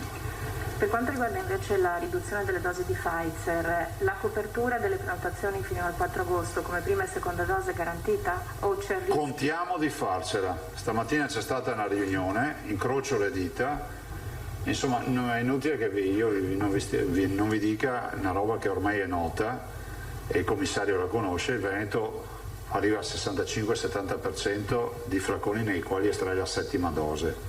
Questo ci sta aiutando molto, perché sono tutte dosi che comunque dedichiamo a queste vaccinazioni. Speriamo di non dover spostare nessun appuntamento. Ovvio è che questa è un po' una doccia fredda, no? Questo annuncio della decurtazione su luglio. Devo dire che a me il commissario l'aveva annunciata sabato quando ci siamo sentiti. Grazie. Grazie, noi ci vediamo. C'era un ultimo Tosato, può essere? No, grazie, ma a posto. Antonella mi ha magistralmente anticipato. Bravissima Antonella. C'è un giorno storico, cioè di solito Verze, sera Tosato. E volevo dire, quindi noi ci vediamo mercoledì, facciamo il punto, e mercoledì vi parliamo del nuovo piano di sanità pubblica rispetto a tamponi e a piano di, come si vede, di aggressione del territorio, tra virgolette, per il testing, perché faremo un bel progetto sul testing a prescindere che ci sia il virus o no. E quindi non siamo in grado di anticiparvi nulla, o meglio saremo in grado, ma non ci sembra il caso, anche per rispetto, diciamo, dei provvedimenti che dobbiamo approvare, però siamo già pronti. Grazie, buon lavoro, buon giorno. Aggiungo che domani comunque c'è punto stampa al Balbi. Sì, domani abbiamo Rete Eventi Cultura, che è una bella roba, quindi Rete Eventi Cultura. Quindi con tutte le province del Veneto e i comuni del Veneto presenteremo il progetto, che sapete c'è un cartellone unico. No, ma basta.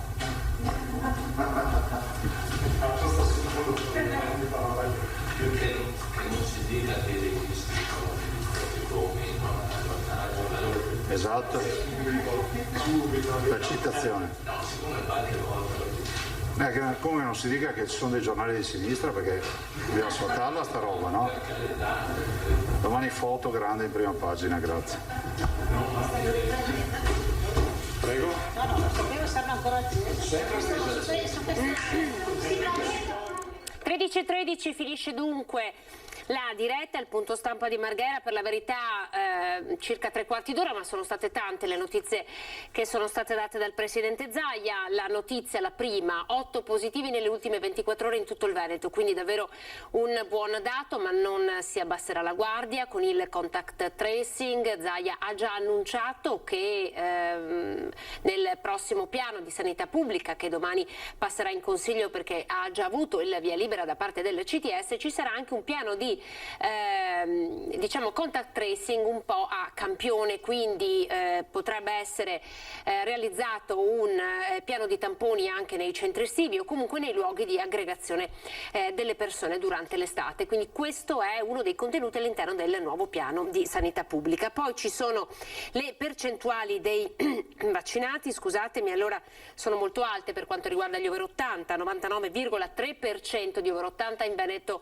ha ricevuto il vaccino oppure si è prenotato. Gli over 70, comunque categoria 70-79, 88,9%, 60-69, 82,4%, 50-59 anni, 72,3%, 40-49 anni, 60,5%, 30-39 anni, 47,5%, stiamo parlando di persone che hanno ricevuto il vaccino oppure si sono prenotati per riceverlo, 20-29 anni 51,7%, la fascia che supera quelli dei 30-39, poi dai 12 ai 19 anni 21,9%. Questo il dato. Poi l'annuncio che starebbero finendo le scorte di Pfizer, sono rimaste soltanto 40.000 dosi da inoculare, ma da qui è partito l'appello direttamente al generale Figliuolo per avere ancora forniture per per poter continuare a vaccinare con questi ritmi. E poi il passaggio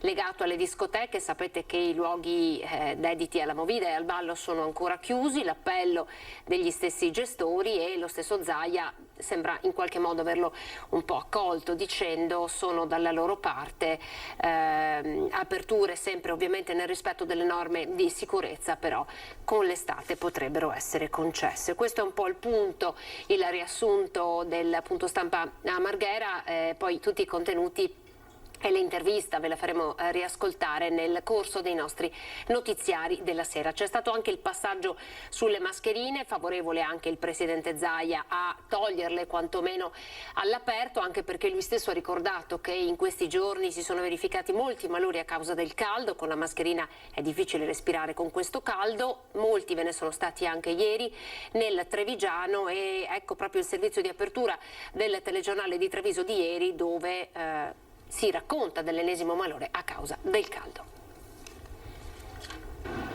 Il malore di un anziano in chiesa a Vidor questa mattina, e poi un trentenne che a Castelfranco, mentre cercava refrigerio, ha rischiato di annegare nel pomeriggio. E numerosi accessi al pronto soccorso da parte di persone che si sono sentite male. Le temperature oltre i 30 gradi, con una percentuale di umidità elevata che le fa percepire ben più alte, hanno creato disagi e malesseri nella Marca in questa vigilia di inizio estate, e la settimana si preannuncia altrettanto bollente. Erano le 9:30 quando un pensionato di 93 anni si è sentito male mentre assisteva alla messa a Vidor. Immediati soccorsi con l'anziano trasportato in ospedale in condizioni di media gravità. Nel pomeriggio solo la determinazione del bagnino ha evitato che il tuffo nelle acque della Baita al Lago a Castelfranco finisse in tragedia per un trentenne. Il giovane non è più riemerso, il bagnino lo ha recuperato al terzo tentativo eseguendo le manovre rianimatorie in attesa dell'elisoccorso che lo ha portato d'urgenza al Cafoncello di Treviso.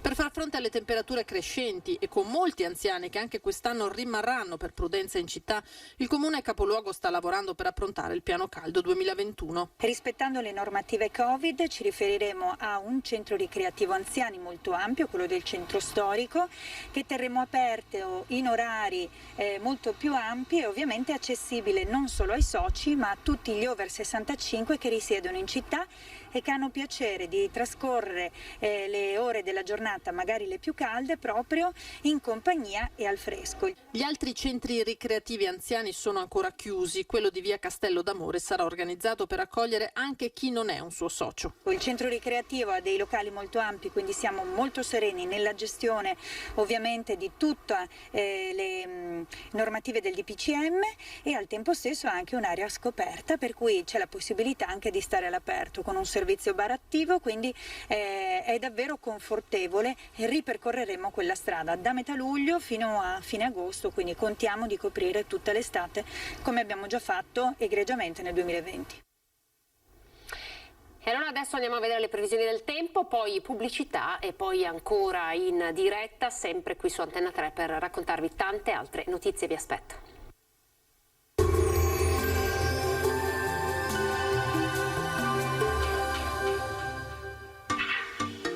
Tremonti, attrezzature e materiale per saldatura professionale a Montebelluna. Ben trovati al meteo. Si mantiene stabile la pressione atmosferica, dunque la settimana inizierà ancora all'insegna del bel tempo e di un clima decisamente caldo. Il dettaglio di lunedì 21 giugno.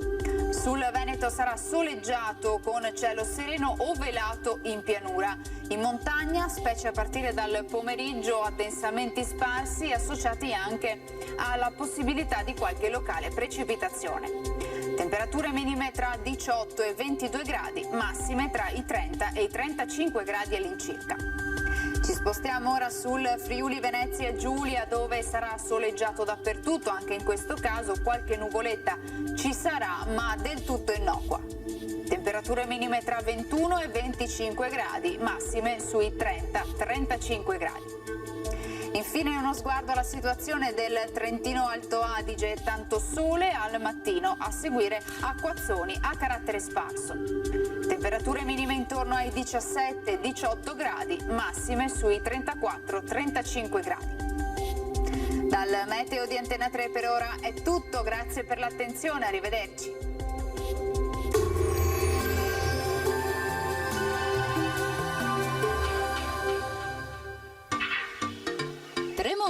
attrezzature e materiale per saldatura professionale a Montebelluna.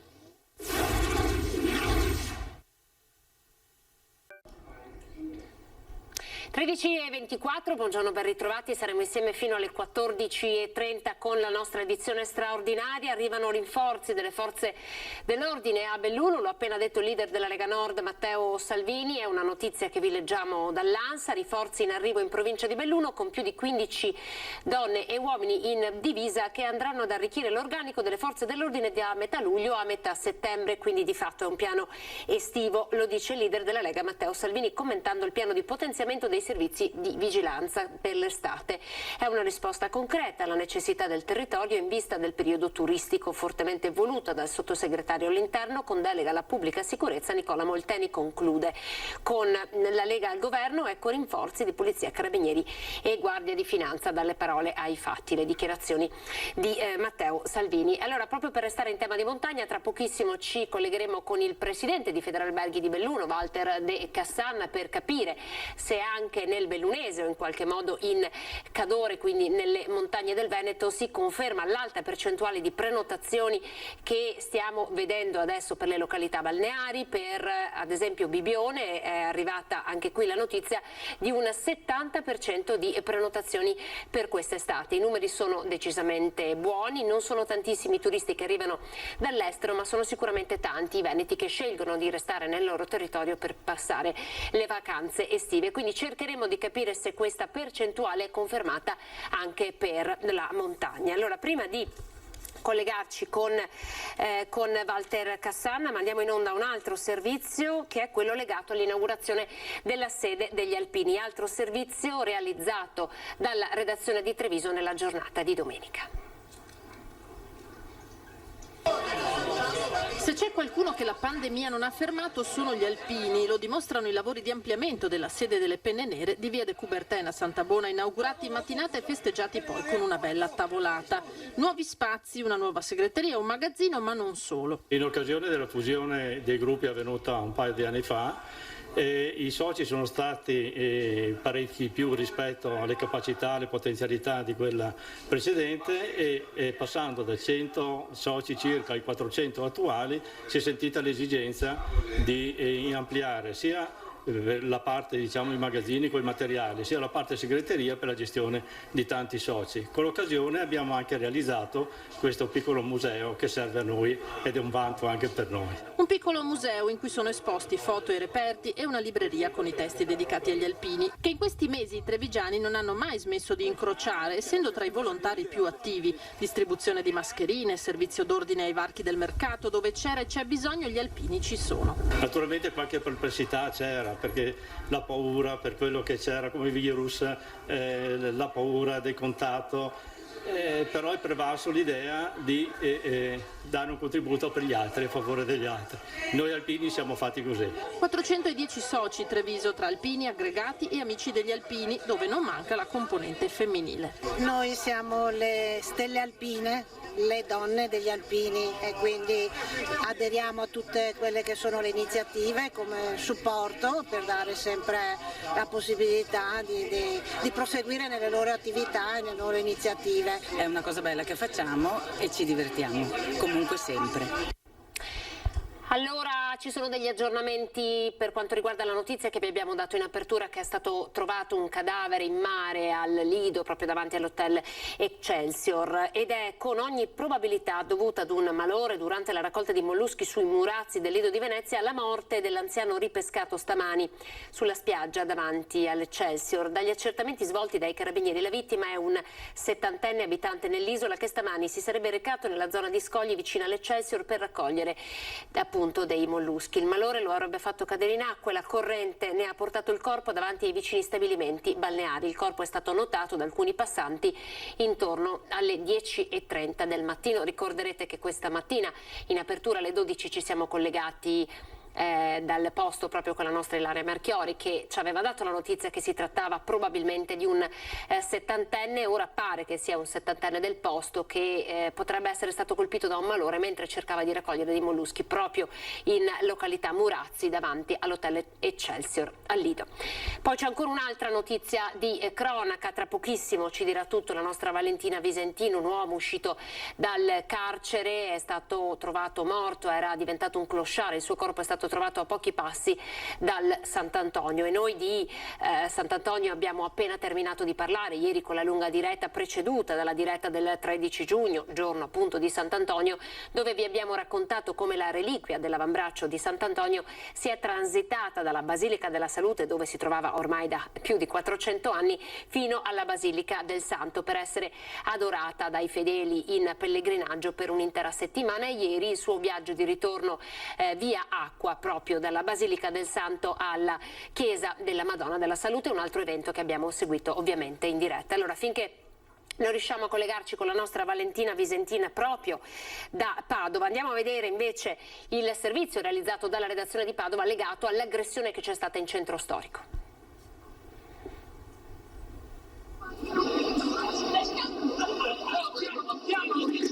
I carabinieri sono già sulle tracce del branco che nella notte tra venerdì e sabato ha picchiato selvaggiamente due giovani di 26 e 22 anni in Piazza dei Signori. Piazza dei Signori, dunque, torna al luogo della violenza alle 3 di notte, quando i due stavano bevendo una birra seduti sui gradini della Gran Guardia. Il video dell'aggressione è già nelle mani degli uomini dell'Arma, che avrebbero già identificato alcuni degli aggressori, già noti alle forze dell'ordine. Sempre venerdì, ma in Piazza Duomo, va in scena un'altra rissa che vede contrapposti 3 ventenni stranieri e 2 italiani. Gli italiani hanno avuto la peggio. Situazione incandescente dunque, la ripartenza ripropone problemi ben noti prima dell'emergenza sanitaria. Le forze dell'ordine presidiano le zone più calde, ma la situazione resta di difficile gestione. Sabato intanto gli agenti della Polizia Municipale hanno chiuso per 5 giorni il bar Fly di Galleria Tito Livio perché tra un cliente e l'altro non pulivano i tavolini, ed è stato multato un altro bar del centro che dava da bere alcolici ai minori. Vedo collegata la nostra Valentina Visentin da Padova. Valentina, buongiorno. Sì, buongiorno Anna, giusto per fare il punto della situazione della cronaca padovana, l'avete sentito, l'ennesima rissa in centro, ma anche a Tenerbanco è la tragedia sfiorata sabato scorso con la caduta dell'aereo vicino all'aeroporto Allegri, di un incidente in cui ha perso la vita il pilota, l'84enne Egidio Gavazzi, che era appunto alla guida del velivolo, il velivolo che si è schiantato all'esterno dell'aeroporto Allegri proprio vicino a delle abitazioni. Oggi verrà depositata un resoconto di quanto è accaduto. Intanto sembra che in procura siano state aperte anche 2 fascicoli di indagine per fare chiarezza sulla dinamica del grave incidente. E poi ieri, come avete visto dalle nostre immagini di Rete Veneta, la lunga diretta che ha riportato a Venezia la Basilica della Salute, la reliquia dell'avambraccio di Sant'Antonio, una settimana fa era tornata a Padova con un viaggio storico. Altrettanto storico è stato il viaggio di ieri, viaggio di ritorno via acqua, con il lungo pellegrinaggio iniziato al Portello, dall'imbarcadero del Portello, e poi lungo la riviera del Brenta con tappa Noventa, Stra, Dolo, Mira e Oriago, e poi l'entrata in laguna, dove nel campo San Samuele è stata accolta e riconsegnata nelle mani del patriarca, e da qui con la barca della Dugaressa, la barca che trasporta i papi quando vengono in visita a Venezia, è stata riportata alla Basilica della Salute, a cui era stata donata nel 1652. Una grande emozione per noi che abbiamo seguito questo viaggio e raccontato in diretta passo passo le emozioni di una giornata davvero storica. Grazie Valentina Visentin, buon lavoro a te e a tutta la redazione di Padova, arrivederci. Come promesso, adesso noi ci spostiamo invece a Belluno. Abbiamo appena dato la notizia, forse il nostro ospite ancora non lo sa, ma che Matteo Salvini ha dichiarato che arriveranno i rinforzi per quanto riguarda la stagione estiva, quindi nuovi vigili di polizia locale, uomini e donne appunto per la stagione estiva. Walter De Cassan, presidente di Federalberghi Belluno, buongiorno. Buongiorno a lei, buongiorno a tutti. Lei lo sapeva che arrivava più polizia? Assolutamente no. Beh, è una buona notizia? Ma sì, perché purtroppo spesso, adesso non so se in città, fuori città, ripeto, sono ignaro della novità, quindi non so se in città, fuori città, sui passi, nei paesi, dove, come, perché. Provincia. È chiaro che... Come? Provincia. Sì, perché è chiaro che qui purtroppo abbiamo talora in estate un problema di eccesso di traffico, di eccesso spesso di rumore, con delle moto che fanno un pochino troppo rumore, che dopo creano situazioni antipatiche che portano magari o alla richiesta di chiusura dei passi e questioni del genere. Io ho sempre detto che sì, effettivamente se non ci sono controlli su queste situazioni è chiaro che la gente fa un po' quello che gli pare. Quindi a questo punto credo sia una notizia benvenuta. Quindi ben venga.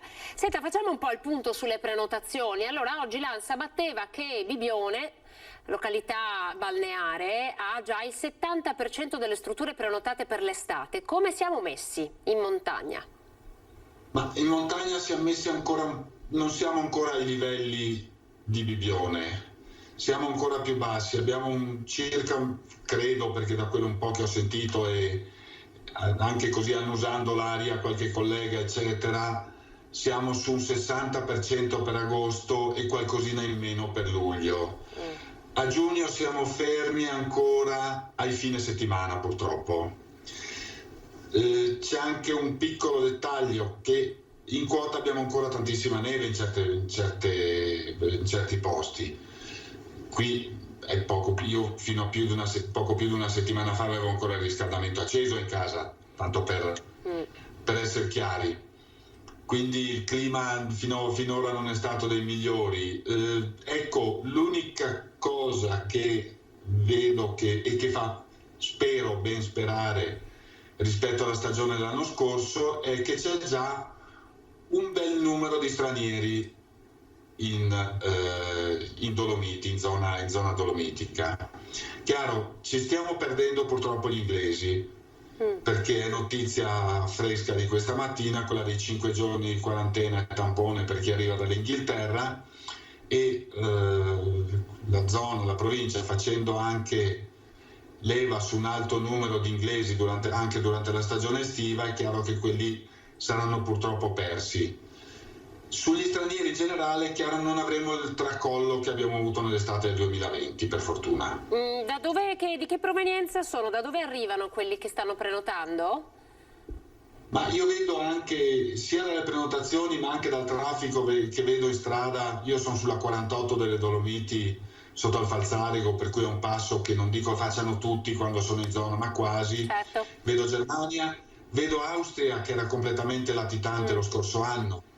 Ho visto Svizzera qualche giorno fa, Olanda, insomma i classici tedeschi, olandesi, austriaci, svizzeri, che sono un classico.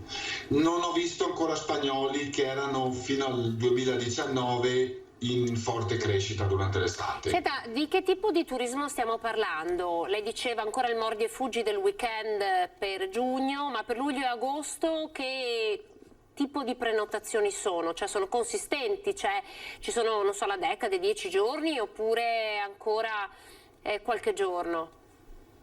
Ma per giugno, dicevo prima, sì, ci giochiamo ancora solo il fine settimana, magari lungo, partendo dal giovedì, venerdì. Invece su luglio e agosto è una cosa che ho notato l'anno scorso in maniera minore, ma quest'anno soggiorni un po' più lunghi. Probabilmente l'italiano che faceva magari prima una settimana all'estero e poi una settimana in Italia, stavolta fa 10 giorni in Italia. Senta, io ho visto la polemica dei gestori dei rifugi, nello specifico quella legata all'anello delle Tre Cime, che insomma, è una passeggiata per chi viene in zona, direi quasi d'obbligo, per lo spettacolo, per quello che offre, perché è a tappe, ma c'è un problema e quindi un sentiero è chiuso e quindi pare che i gestori dei rifugi abbiano avuto più del 40% delle disdette. Come può accadere una cosa di questo tipo a giugno? Il problema è la neve? Ma credo il problema, e spero il problema sia stato la neve, quindi la questione potrebbe rientrare nel giro di qualche giorno. Se il problema è la non percorribilità di un sentiero per causa di frane o altri motivi, allora la situazione potrebbe essere più complessa. Ma se è solo la neve, credo che entro qualche giorno la situazione rientri, anche perché vedevo i giorni scorsi che in certi posti attorno alle Tre Cime c'erano 3 metri di neve ancora. Cosa ne pensa dell'offerta? Prego. Non mi stupisco se c'è al momento questo calo di prenotazioni che è dovuto all'impercorribilità del sentiero per neve. Ripeto, se la causa è un'altra, allora il discorso potrebbe cambiare. Cosa ne pensa dell'offerta turistica del territorio? No? Perché insomma, come presidente di Federalberghi sicuramente quello che poi dà il territorio al turista diventa la grande attrattiva. Mi viene in mente tutta la parte del Cadore che in qualche modo negli anni è un po' stata lasciata andare, mi viene in mente Pieve di Cadore con la casetta di Babbo Natale chiusa per anni, un bar per il quale adesso non so se è stato assegnato, se è stato aperto il bando per la gestione, ci sono delle zone che potrebbero avere un'enorme potenzialità che ancora non vengono gestite forse nella maniera adeguata, e così abbiamo il Trentino vicinissimo che fa una concorrenza spietata al Cadore. Sì, forse non riusciamo ancora a fare un marketing che sia globale. Cioè la provincia di Belluno dovrebbe uscire come provincia di Belluno. A me non interessa se il cliente va in vacanza a San Pietro di Cadore oppure a Quero o ad Arabba o in Zoldo. A me interessa che venga in provincia di Belluno. Chiaro, la provincia di Trento, la provincia di Bolzano dal punto di vista del marketing, lasciatemelo dire, hanno tutt'altre risorse rispetto a quelle che poi è la provincia di Belluno. Quindi è un problema di risorse? È anche un problema di risorse, ma è un problema spesso che forse ci manca una capacità di venderci, quella capacità che ha sfruttato ricordiamoci anche però che a differenza di Belluno, Trento e Bolzano spesso le zone turistiche hanno un minor tasso di industrie rispetto alla provincia di Belluno. Cioè, in provincia di Belluno abbiamo anche un qualcosa di più di manifatturiero nelle zone anche turistiche. Trento e Bolzano hanno le zone turistiche e basta. Però mi viene in mente, Walter, e sicuramente tanti dei nostri telespettatori sanno di quello di cui stiamo parlando, mi viene in mente la classica Dobbiaco Lienz, no? Cioè che cosa sono riusciti a fare, ad esempio, altri paesi con una pista ciclabile meravigliosa, ma noi abbiamo la ciclabile delle Dolomiti, abbiamo la lunga via delle Dolomiti, insomma noi abbiamo una pista ciclabile incredibile, ma mi viene in mente quello che sono riusciti a fare loro con un percorso molto più piccolo, perché sono circa 35-40 km, ma creando nel corso del percorso insomma delle attrazioni turistiche, posti in cui fermarsi, punti di ristoro per le persone, cioè hanno creato attorno a questa loro ciclabile un'esperienza turistica incredibile. Ma è vero, perché se io faccio una pista ciclabile che può essere la più bella del mondo e dintorni, se poi non ci faccio i servizi accessori che sono i meccanici per le biciclette, perché può succedere che una bicicletta si rompe, il bar, ristorante, l'albergo, le terrazze panoramiche, le panchine, il posto dove fermarsi, se mi manca quello va tutto a ramengo. Chiaro, io non ho mai fatto la ciclabile del Cadore, per cui non so quale sia il livello dei servizi accessori sulla pista ciclabile, però deve essere, questi progetti spesso si fanno in maniera poco globale, si dice facciamo la ciclabile, punto. Però se non ho i servizi attorno per cui uno possa mangiare, bere, dormire, andare in bagno, lavarsi la faccia se c'è voglia, una fontana dove buttare la faccia quando fa caldo, se manca quello il discorso non regge più. Poi attenzione, sulla questione ciclabili c'è un piccolo problema che abbiamo avuto qui 2 anni e mezzo fa, che è stato Vaia. Avevamo, specialmente in Agordino, delle piste ciclabili belle, pronte, appena finite, è arrivato Vaia e ce l'ha portate via tutte.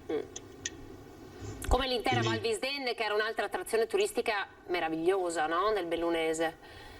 Esattamente, lo stesso la Val Visdenne, ma parlo abitandoci e quindi vedo con i miei occhi tutti i giorni, però l'Agordino sotto certi aspetti ha avuto dei danni inenarrabili anche proprio di immagine, ma nel senso dell'immagine vera, di quello che uno vede. Certo. Poi si dice ma non portano via gli alberi, ma sono tante queste piante da portare via, Dio buono. Sono tantissime, sono troppe, ci vuole del tempo. E come dicevo prima, anche la ciclabile qui dell'Agordino era bella pronta, finita a ottobre 2018, tante zone è arrivato Vaia e si è portato via tutto. E lì si doveva ricominciare da capo. E poi è arrivato il Covid che ha insomma, complicato ancora di più la situazione. Ad oggi i costi in più che voi come albergatori state sostenendo, ad esempio per la sanificazione, per poter rispettare le norme, quanto alti sono e si ricadranno in qualche modo sulle tariffe? Sono state ritoccate al rialzo? Ma io credo che in questo momento non ci sia bisogno, non vedo questa necessità della corsa al rialzo delle tariffe, anche perché a questo punto preferisco avere l'albergo pieno con 5 euro in meno al giorno, però preferisco averlo pieno ed essere sicuro fino alla fine. Non al punto di drogare il mercato al ribasso, perché altrimenti rischiamo di giocarci la futura reputazione, perché io se vedi.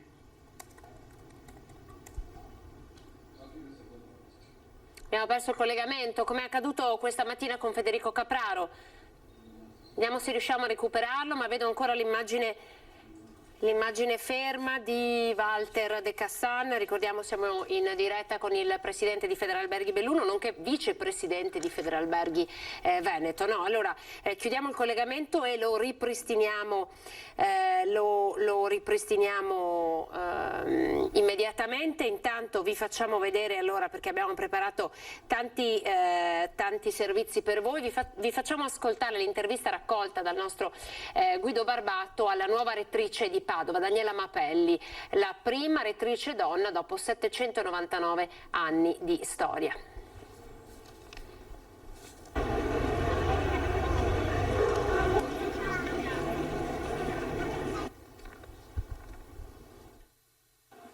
Dopo 799 anni dalla sua fondazione, l'Università di Padova avrà una rettrice e non un rettore. Daniela Mapelli, nata e cresciuta nel Lecchese, laureata in psicologia sperimentale proprio a Padova, dove dal 2010 insegna neuropsicologia e riabilitazione psicologica, sarà la prima donna rettrice del BO per il sessennio 2021-2027.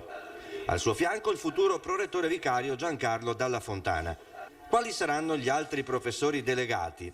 La nuova rettrice ha detto che saranno scelti in base alle competenze, ma non solo.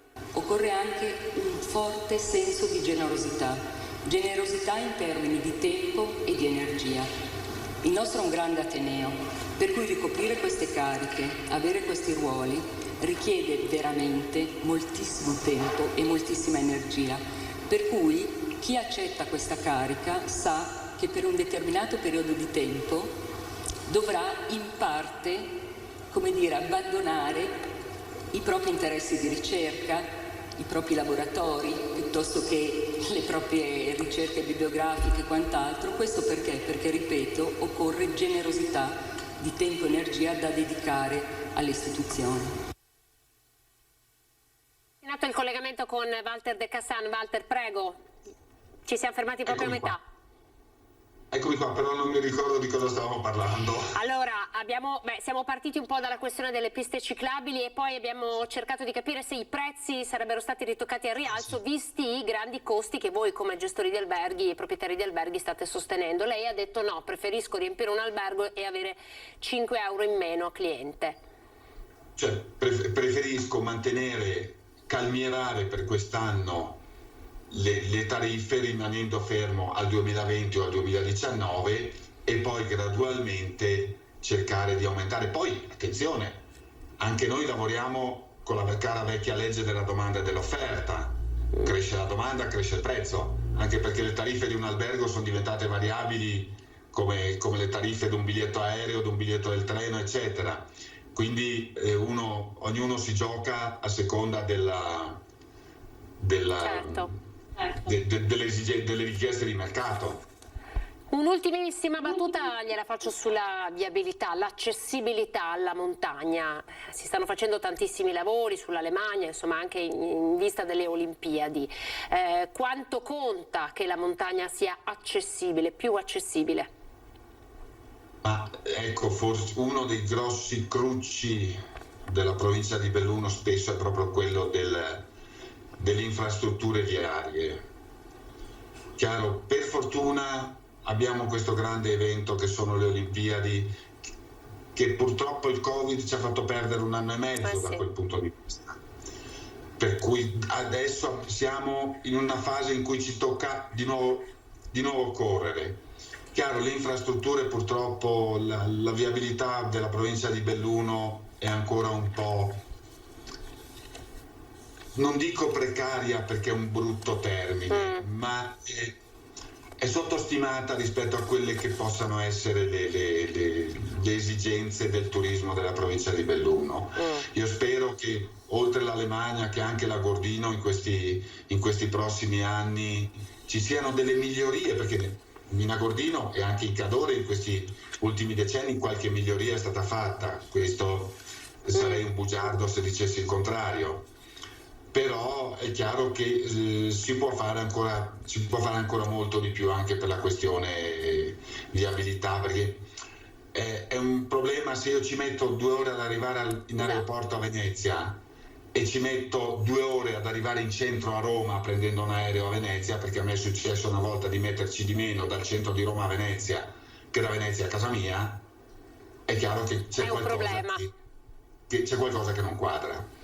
Assolutamente. Continueremo a raccontare anche questo, gli sviluppi del territorio, anche attraverso la sua voce. Grazie per essere stato in nostra compagnia Walter De Cassan, Federalberghi Belluno, vicepresidente di Federalberghi Veneto. Grazie. Grazie a voi tutti, grazie, alla prossima. Arrivederci. Buongiorno. Allora adesso io so che abbiamo già collegata Olga, che è una giovanissima, poi adesso chiederemo direttamente a lei l'età, della rete degli studenti medi. Olga, buongiorno, grazie per esserti collegata con noi. Buongiorno a tutte e tutti, sono Olga Ortolani, ringrazio per l'invito. Io sono giovane, ho 19 anni e faccio parte della rete degli studenti medi del Veneto, l'associazione che rappresento. Allora, noi abbiamo invitato Olga perché adesso vi facciamo vedere queste immagini che Olga ci ha inviato, poi abbiamo anche dato noi la notizia nei nostri telegiornali, perché la rete degli studenti medi ha creato una sorta di manifestazione flash mob davanti a Palazzo Ferrofini. I ragazzi si sono inginocchiati a terra e si sono incatenati. Allora, Olga, raccontiamo alle persone che ci stanno seguendo perché e che cosa significano quelle catene per voi. Certo. Allora, in seno a una manifestazione nazionale chiamata appunto Futuro in Lockdown, siamo del Last Generation, ci siamo incatenati e ci siamo presentati incatenati per manifestare e protestare davanti alla sede del Consiglio regionale Palazzo Ferrofini a Venezia qualche giorno fa. È stato un gesto simbolico. Le catene noi vediamo un futuro bloccato, un futuro incatenato e abbiamo voluto mostrarlo attraverso le catene, i lucchetti con i quali ci siamo appunto incatenati. E però volevamo portare anche delle proposte in quanto giovani, il punto di vista di giovani studenti, studentesse universitari, ma anche delle superiori, insomma, quelli che sono i disagi che i giovani vivono quotidianamente. Ecco. Che tipo di scuola, insomma, tu adesso hai 19 anni, che classe fai? Sei alla maturità? No, l'ho appena fatta la maturità. L'hai appena fatta, ok. Ma che tipo di scuola vorreste a settembre per i ragazzi? Ora che la didattica a distanza in qualche modo, ci auguriamo davvero tutti, verrà abbandonata, che tipo di scuola vorreste voi a settembre? Che cosa manca? Conosciamo bene i problemi strutturali legati alle strutture, sappiamo che le varie province stanno investendo soldi per mettere in sesto scuole che purtroppo sono molto vecchie, ma dal punto di vista dei contenuti, della didattica, che cosa vorreste? Sì, allora benissimo per quanto riguarda il tema dell'edilizia, che è un tema vecchio, conosciuto e riconosciuto e che con la questione delle classi pollaio, che poi sono diventati classi popolaio, è diventato centrale durante l'ultimo anno pandemico, ma non solo. I problemi sono altri, anche quelli banalmente legati al trasporto, soprattutto quelli legati però al diritto allo studio, quindi l'accessibilità dell'istruzione come dell'università a tutte e tutti e non solo ad alcuni, insomma.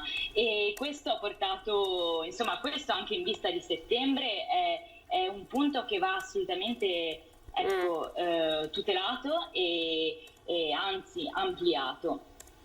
E non solo, la mancanza di... Ma mi si sente? Sì, ti sentiamo, stai parlando in diretta, ti sentiamo benissimo. Ok.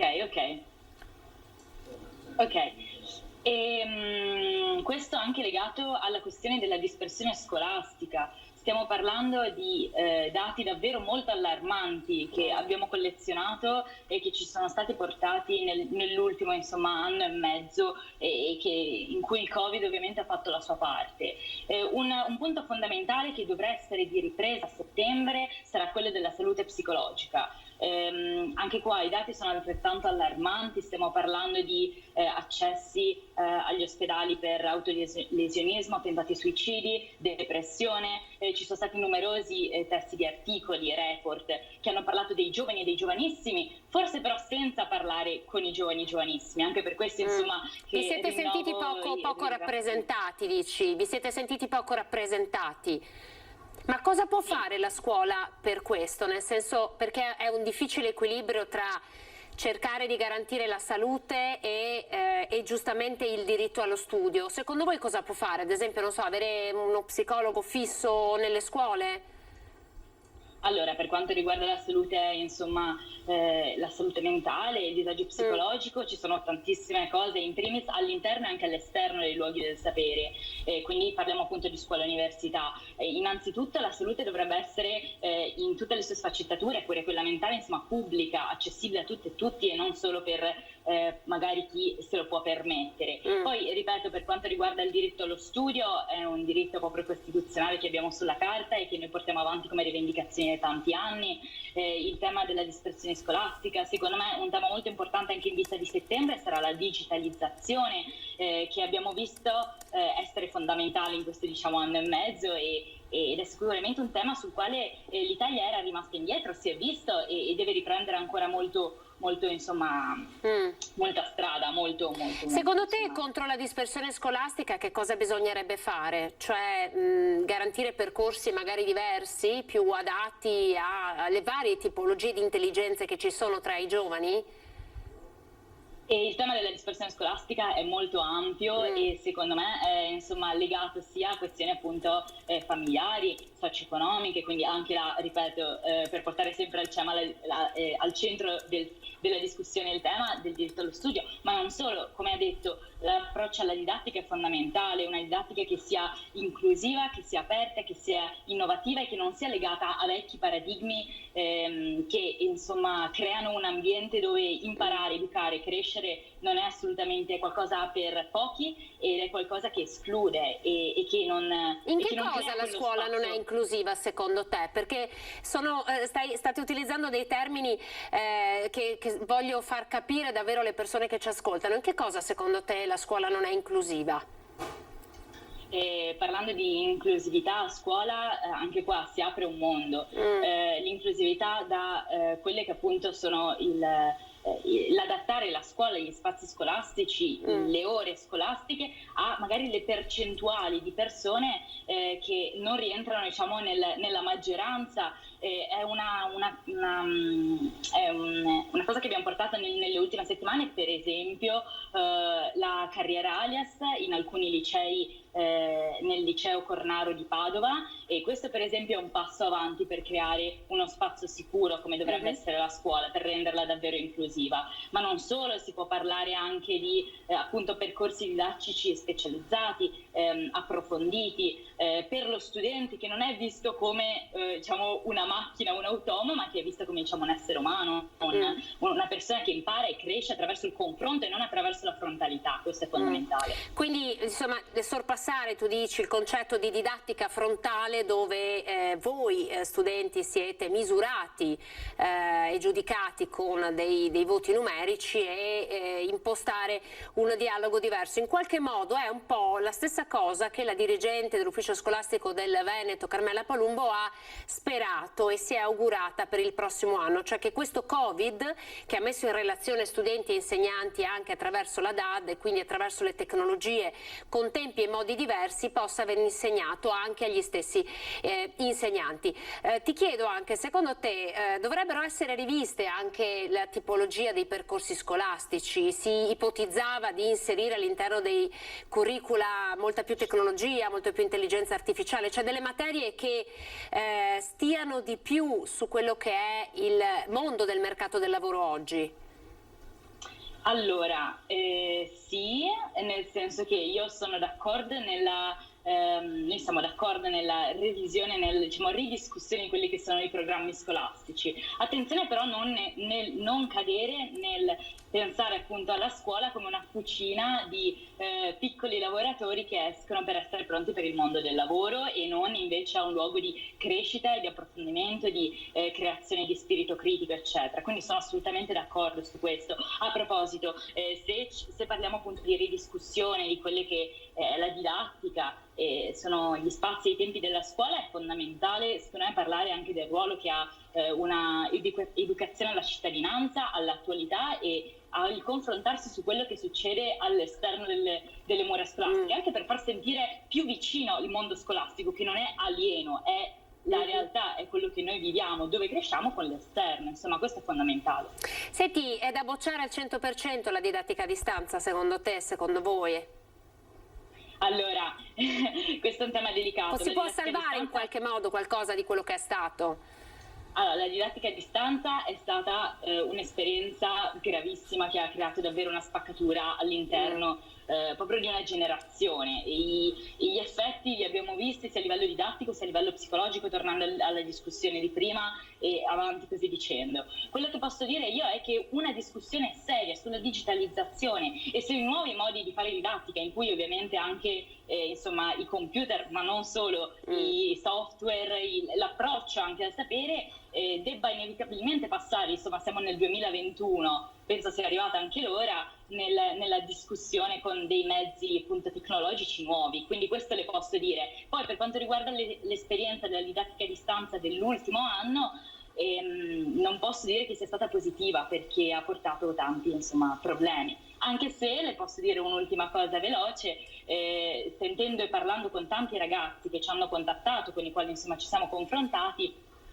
abbiamo visto come il desiderio di ritornare a scuola e quindi di uscire dalla camera e di uscire dallo schermo non sempre era altamente voluto, proprio per, ritornando al discorso che ho fatto qualche minuto fa, certe volte il fatto che lo spazio scolastico non sia sentito come sicuro, come inclusivo, come accogliente, anzi si è vista in maniera antagonista quasi, diciamo. Voi avete insistete ancora molto sul diritto allo studio, e il diritto allo studio che deve essere economicamente gestito, ovvero è ancora economicamente difficile da sostenere lo studio per alcune famiglie, secondo te, o la scuola è venuta incontro con le borse di studio alle famiglie più in difficoltà?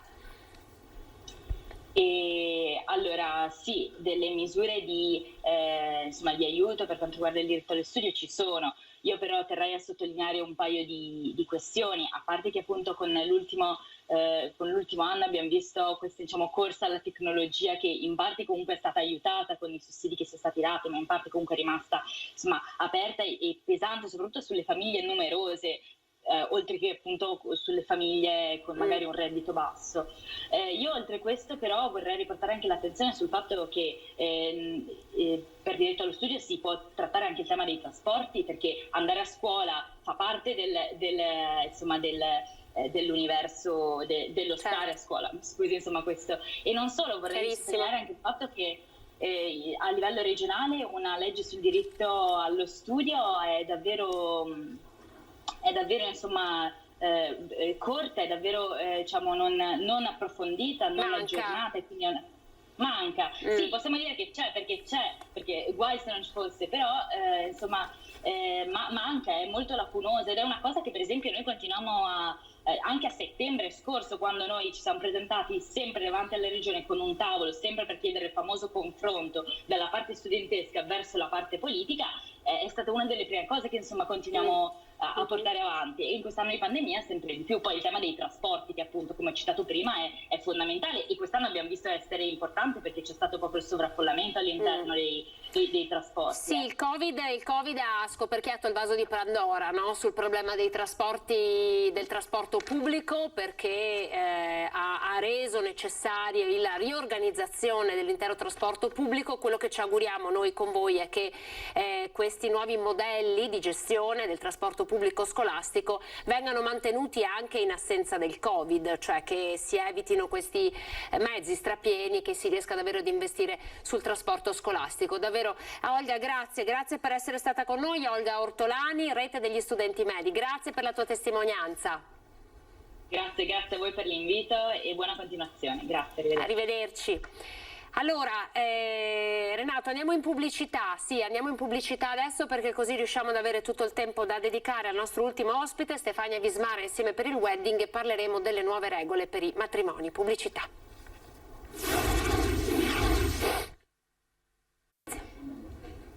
Eccoci, ben ritrovati, ultima parte di questa edizione straordinaria. Io saluto e ringrazio Stefania Vismara, insieme per il wedding. Come avete capito parliamo di matrimoni. Buongiorno Stefania. Buongiorno a te e grazie di questo spazio. Grazie Buongiorno per esserti collegata con noi. Allora, io in realtà prima di partire con le nuove linee guida voglio far vedere a te e ai nostri telespettatori un servizio realizzato dalla redazione di Treviso, perché a Ponte di Piave è stato regalato un pick-up alla Protezione Civile grazie al contributo di alcune coppie di sposi che hanno deciso insomma di fare anche questo come regalo. Quindi guardiamo insieme il servizio e poi parliamo di nuove regole per matrimoni. Un sì che non vale solo per due, ma per tutta la comunità, perché il pick-up donato all'ANA Protezione Civile di Ponte di Piave arriva dalla partecipazione di chi, sposandosi con rito civile, ha voluto contribuire all'acquisto del mezzo. 30 le coppie di sposi che hanno aderito al progetto del comune Matrimoni in Riva al Piave, ma anche aziende del territorio.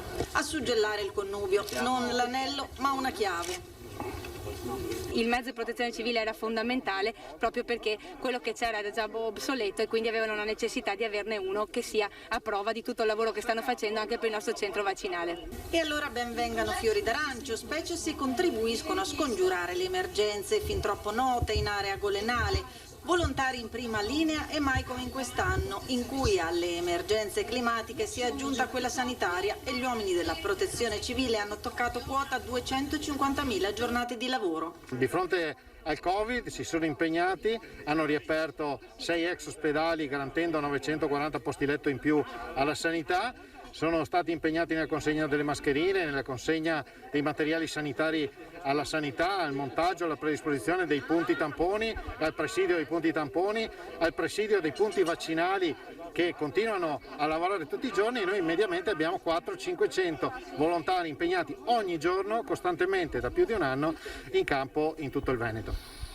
Allora Stefania, ancora ben ritrovata, un ospite insomma nota per noi, ti abbiamo conosciuto, abbiamo un po' vissuto assieme le varie battaglie che voi come associazione Insieme per il Wedding avete combattuto perché al matrimonio, al wedding in generale, fosse ridata la dignità che merita, con il racconto di tante coppie di sposi che hanno dovuto far slittare le date del loro matrimonio 2 o 3 volte. Sono arrivate le nuove regole. Che cosa c'è da sapere, Stefania? Allora, le nuove regole. Beh, innanzitutto siamo effettivamente felici come associazione di Insieme per il Wedding di vedere tanti sposi a giugno, e questo insomma è stato proprio grazie alle battaglie, come giustamente ricordavi tu prima, delle nostre discese in piazza insieme proprio agli sposi. Bene, allora le nuove regole sono veramente una grande confusione, nel senso che ancora ad oggi non ci sono dei protocolli che diciamo diano certezze assolute, tant'è che ci sono anche opinioni differenti. I nostri canali social danno voce sempre a deputati, senatori, quindi a voci del governo, proprio perché non vogliamo ergerci ad interpretare nulla, nel senso che spesso ci sono state informazioni discordanti da tantissime fonti, dalla stampa ma anche da altre associazioni. Allora, ciò che è successo il 17 sono queste ulteriori nuove regole che sembra a seconda appunto delle voci governative da noi consultate, che praticamente le location diventino loro i controllori dei certificati Covid. Questo è un qualcosa che appunto anche noi abbiamo detto essere non corretto, in quanto possiamo considerare, cioè, mettiamoci nelle location o nelle strutture che devono ospitare un matrimonio, mettersi a controllare, e nel momento in cui uno delle persone non dovesse essere dotato di certificato, che cosa accade? Cioè dobbiamo chiamare la polizia? Chi interviene? Però purtroppo il governo sembra prendere questa piega, non rendendosi conto che effettivamente creerà grandi disagi, però ovviamente probabilmente è più semplice sanzionare una location piuttosto che andare a chiedere una multa, no? Ecco, no, ma poi Stefania, una location che non ha magari lavorato per 1 anno e mezzo, 2 anni e che finalmente inizia a respirare. Brava, cioè io faccio sempre esempio anche della mia azienda. Io sono un produttore, abbiamo perso milioni di euro, noi come comparto non abbiamo ricevuto praticamente quasi nulla, quindi è un comparto in grandissima sofferenza. Sarebbe ora che invece di sovraccaricarlo di ulteriori diciamo oneri, il governo appunto mandasse per l'amor del cielo delle verifiche a random su quelle che possono essere alcune cerimonie ed effettivamente verifichi. Oppure, come era inizialmente stato detto, la responsabilità è del singolo. Certo. Cioè, se io non posso rubare e rubo, sono io che rispondo. Non comprendiamo per quale motivo dobbiamo adesso imporre alla location questo ulteriore onere, con poi delle responsabilità che in realtà non si capisce neanche quali siano, nel senso che poi di fatto non ci siano delle sanzioni stabilite. Quindi è un po' una cosa all'italiana, ecco. Senti, cosa ne pensi di questo dell'obbligo della mascherina che a breve potrebbe venire a decadere? Ma guarda, io giro tutta Europa e anche il mondo, e solo in Italia che ancora all'esterno persiste, nel senso che in Germania, in Austria, che è a 2 passi insomma da noi, cioè in esterno la mascherina non viene utilizzata, non è neanche mai stata un obbligo, al di là degli assembramenti. Laddove ci sono assembramenti ovviamente giustamente viene imposta, ma se io cammino per la strada, se io sono all'esterno al parco, non c'è l'obbligo di mascherina, solo da noi invece persiste, quindi assolutamente va tolta. Stefania, come ti sembra che si stiano relazionando le coppie di giovani sposi che tu stai conoscendo in queste settimane di fronte all'obbligo del Green Pass? Cosa ne pensano? Cioè lo vedono come l'opportunità di dire bene, il mio matrimonio è un matrimonio in sicurezza perché siamo tutti controllati, chi non è vaccinato comunque farà il tampone, o lo vedono come un deterrente, come una scocciatura? Allora, diciamo che proprio le nostre battaglie erano dateci una data certa, dateci delle regole, ma prima di tutto dateci una data certa. Così anche gli sposi, che sono persone veramente mature, responsabili, combattevano con noi. È logico che se tu però mi imponi come dovuto un tampone, sarebbe legittimo, e tant'è che la nostra associazione lo chiede, che ovviamente il costo di questi tamponi venisse effettivamente garantito in qualche modo dallo Stato, o con una defiscalizzazione a posteriori, o comunque con la possibilità di avere effettivamente un aiuto in questo senso. Se noi pensiamo, ribadisco, faccio sempre l'esempio con l'Austria, che è qui a 2 passi da noi, ogni cittadino austriaco può fare 4 tamponi gratuiti al mese, proprio per, questo da sempre, proprio per tutelare il contenimento del Covid. Quindi non comprendiamo per quale motivo invece in Italia tu mi imponi il tampone, pensate il costo, non so, con i bambini, no? Adesso è stato certificato, e questa è una cosa molto positiva, il tampone salivare. Mancano ancora le strutture che lo facciano, certo. Però diciamo che perlomeno è stato reso legittimo, cosa molto molto importante. Ma da questo punto di vista il costo è tutto a carico degli sposi, e questo non è corretto, sposi o comunque invitati, questo non è corretto, perché comunque voglio dire sono tanti soldi, perché in Italia i tamponi sappiamo bene che costano veramente tanto. Senti Stefania, a noi dicono che però c'è il tutto esaurito, ce l'hai detto anche tu un po' all'inizio, addirittura le coppie si stanno sposando di giovedì, di venerdì, insomma il sabato ormai è pieno, ma è pieno a giugno e luglio del prossimo anno, quindi si stanno accumulando ovviamente i matrimoni che non si sono potuti celebrare negli ultimi 2 anni. Siete contenti? Avete alzato i prezzi?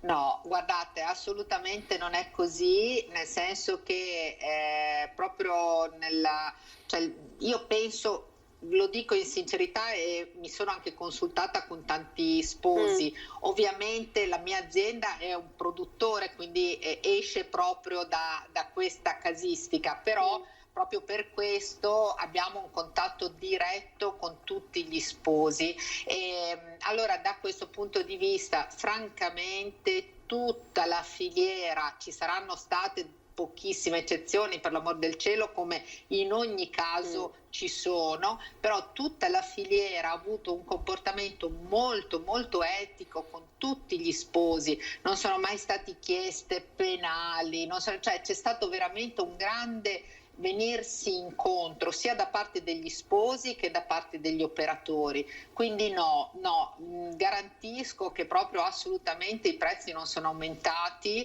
tant'è che stiamo chiedendo al governo un aiuto, perché per noi questo è stato un danno enorme, veramente enorme, di 14-16 mesi con fatturati abbassati all'80-85%, in alcuni casi anche di più. Voi conoscete insomma il mondo del catering che fatturavano anche 4 milioni, 5 milioni di euro, che ad oggi sono a 11.000 euro. Cioè questa è la verità. Allora attenzione, perché no, prezzi non aumentati, ma mesi e mesi che devono essere recuperati da aziende che veramente hanno sempre fatto eticamente il proprio lavoro. Certo. Assolutamente. Secondo te Stefania, adesso per gestire tutti questi matrimoni, dicevamo giovedì e venerdì, ci sarà bisogno di personale a chiamata? Allora, sì, io mi auguro che ci sia una crescita in questo senso dell'occupazione, come ben sappiamo. Da questo punto di vista mi auguro anche che il governo stesso ci aiuti in questo percorso, perché logicamente tutti noi siamo molto spaventati. Io lo vedo per esempio rispetto ai miei rivenditori, quando parlo tutti hanno tanta paura, perché comunque tutti noi l'abbiamo, no? Penso anche tu, certo. Cioè l'autunno come sarà? Certo. No? Ecco, siamo tutti qui che non riusciamo a fare programmazione. Fare impresa significa poter programmare. In questo caso diciamo che vediamo che fortunatamente, come io stessa immaginavo, visto che ci lavoro da 30 anni, la voglia di sposarsi c'è, la voglia di fare cerimonia, di condividere la propria gioia con i propri cari, i propri amici, ma è logico che allo stesso tempo per poter far fronte a tutto questo c'è bisogno di programmazione, c'è bisogno di assumere persone e da questo punto di vista appunto credetemi, non c'è nessun aiuto, questo lo vedo io proprio come azienda direttamente, non c'è nessun aiuto su quello che possono essere dei nuovi inserimenti in azienda, e questo è assurdo perché in questo momento invece ci dovrebbe essere uno sgravio totale per tutti i lavoratori che vengono diciamo inseriti in azienda, proprio per ridare all'economia quella tranquillità di rinascita, ecco. In particolare per il nostro comparto, che è stato forse insieme alle povere palestre e alle discoteche, insomma le realtà più bistrattate. Ecco, dicevi che non avete avuto il barlume di un sostegno. No, noi abbiamo avuto un piccolissimo aiuto quando c'è stato il superamento dei codici Ateco, però ribadisco, cioè la mia azienda ha perso milioni di euro, se abbiamo avuto qualche migliaia di euro siamo già a tanto, ecco, e quindi questa è la verità. Purtroppo nel momento in cui sono stati dati grandi aiuti sono stati dati a pioggia, senza una reale logica e una particolare attenzione a quelli che potevano essere degli effettivi comparti che hanno avuto veramente gravi danni. Nel nostro caso, non avendo un codice Ateco di raggruppamento, siamo stati completamente dimenticati. Poi successivamente c'è stato il superamento del codice Ateco, però in quel caso anche lì non c'è stata un'individuazione chiara di chi ha subito delle vere perdite, come andava fatto, e di conseguenza sono state date poche migliaia di euro così a pioggia, aiuti che alla fine allo Stato costano, ma alle imprese e al nostro comparto non hanno veramente dato praticamente nulla, ecco. Quindi adesso stiamo combattendo e noi nell'audizione, proprio noi come Insieme per il Wedding, il 26, diciamo l'ultima discesa in piazza che abbiamo fatto il 26 di maggio ha portato con tutti i gruppi politici a creare un'audizione governativa e sono stati presentati 3 nostri emendamenti, anzi 4 a dire la verità. Uno è appunto un aiuto concreto al comparto, il secondo è il fatto che proprio vengano creati degli incentivi per gli sposi con una defiscalizzazione rispetto alle spese del matrimonio. Questo aiuterebbe tantissimo sia gli sposi, perché poverini, tu hai detto 2-3 volte, ma io ti posso garantire che tantissime coppie hanno spostato anche 5 volte con penalizzazioni di costi non indifferenti, perché se io faccio diciamo stampo tutti i miei inviti, se io è stato veramente un bagno di sangue anche per tante coppie di sposi, e questi aiuti consentirebbero diciamo anche un rilancio, perché questa defiscalizzazione noi l'abbiamo chiesta per 3 anni, quindi 2021, 22 e 23, e questo basterebbe proprio per ridare grande rilancio al nostro comparto. Oltre a questo appunto c'è un discorso di cassa integrazione che deve essere garantita fino a giugno dell'anno prossimo per quanto riguarda il nostro comparto, proprio per salvare le aziende, che ovviamente le nostre aziende hanno persone che lavorano al loro interno da 30 anni, se non di più, con grandi professionalità e torneranno a regime, credetemi, fra 12 mesi. Al di là del boom dei matrimoni in questo momento, ma i matrimoni poi scemeranno. Ribadisco, in autunno ancora non ci sono effettive programmazioni perché c'è tanta paura, e quindi adesso si sta concentrando tutto in questi, ricordiamoci che insomma siamo ripartiti da una settimana, quindi abbiamo penalizzato anche il 2021 perché i mesi più importanti del matrimonio italiano sono maggio e giugno, maggio e giugno, e quindi li abbiamo praticamente persi, sì. Brava, bravissima. Stefania, guarda, davvero in bocca al lupo, e siete stati, direi, l'associazione di categoria più combattiva. Vi abbiamo seguito, siamo lieti che si stia ripartendo, vi seguiremo ancora, quindi insomma aggiornaci di tutte le vostre battaglie e ovviamente anche quale sarà l'esito di questi emendamenti che avete presentato. Va bene? Grazie infinite e a presto, ai prossimi aggiornamenti allora. Arrivederci Stefania. Allora noi in chiusura vi facciamo ascoltare la voce di Assindustria Veneto Centro, perché sapete che dall'8 all'11 c'è il G20, le grandi potenze si incontreranno proprio a Venezia. Allora Assindustria Veneto Centro prepara l'agenda di richieste proprio in vista del G20 dell'economia a Venezia. È giusto secondo me dare evidenza che questo percorso è andato nella giusta direzione, e quindi la disponibilità delle nostre aziende che rimane, però a quel punto risultava superflua visto come stanno procedendo le cose sugli hub vaccinali. Vaccinazioni in azienda congelate. Il numero 1 di Assindustria Veneto Centro ribadisce la convinzione che, seppur pronte, le realtà del Trevigiano e del Padovano non vogliono sovrapporsi alla accelerazione della campagna impressa dal commissario Figliuolo e dal governo Draghi rispetto all'esecutivo Conte, senza dimenticare l'organizzazione capillare della sanità veneta, prima in Italia per somministrazioni. E così le aziende del territorio si concentrano sulla ripresa, già in atto come confermano i numeri, ma serve manodopera qualificata, problema annoso e da risolvere urgentemente.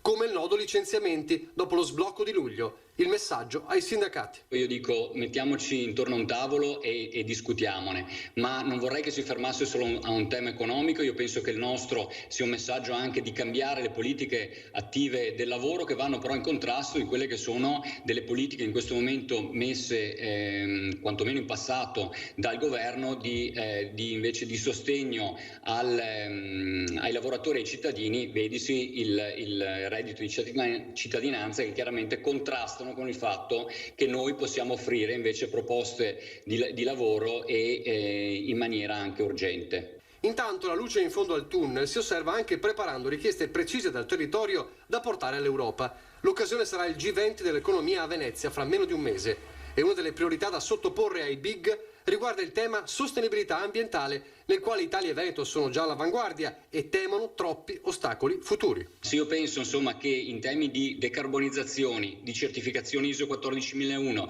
di circolarità dell'economia, noi siamo tra i primi 3 paesi all'interno del G20. Io penso che già stiamo facendo molto e stiamo attenti a non richiedere obiettivi troppo ambiziosi per un sistema che in realtà già è molto avanti sul tema della sostenibilità e dell'ambiente. Con il G20 noi chiudiamo, ricordo dall'8 all'11 di luglio, quindi davvero manca pochissimo, lo seguiremo ovviamente in diretta per voi. Intanto grazie per essere stati in nostra compagnia, ci fermiamo qui, l'informazione di Antenna 3 torna alle 18:30 con il TG del Veneto. Arrivederci.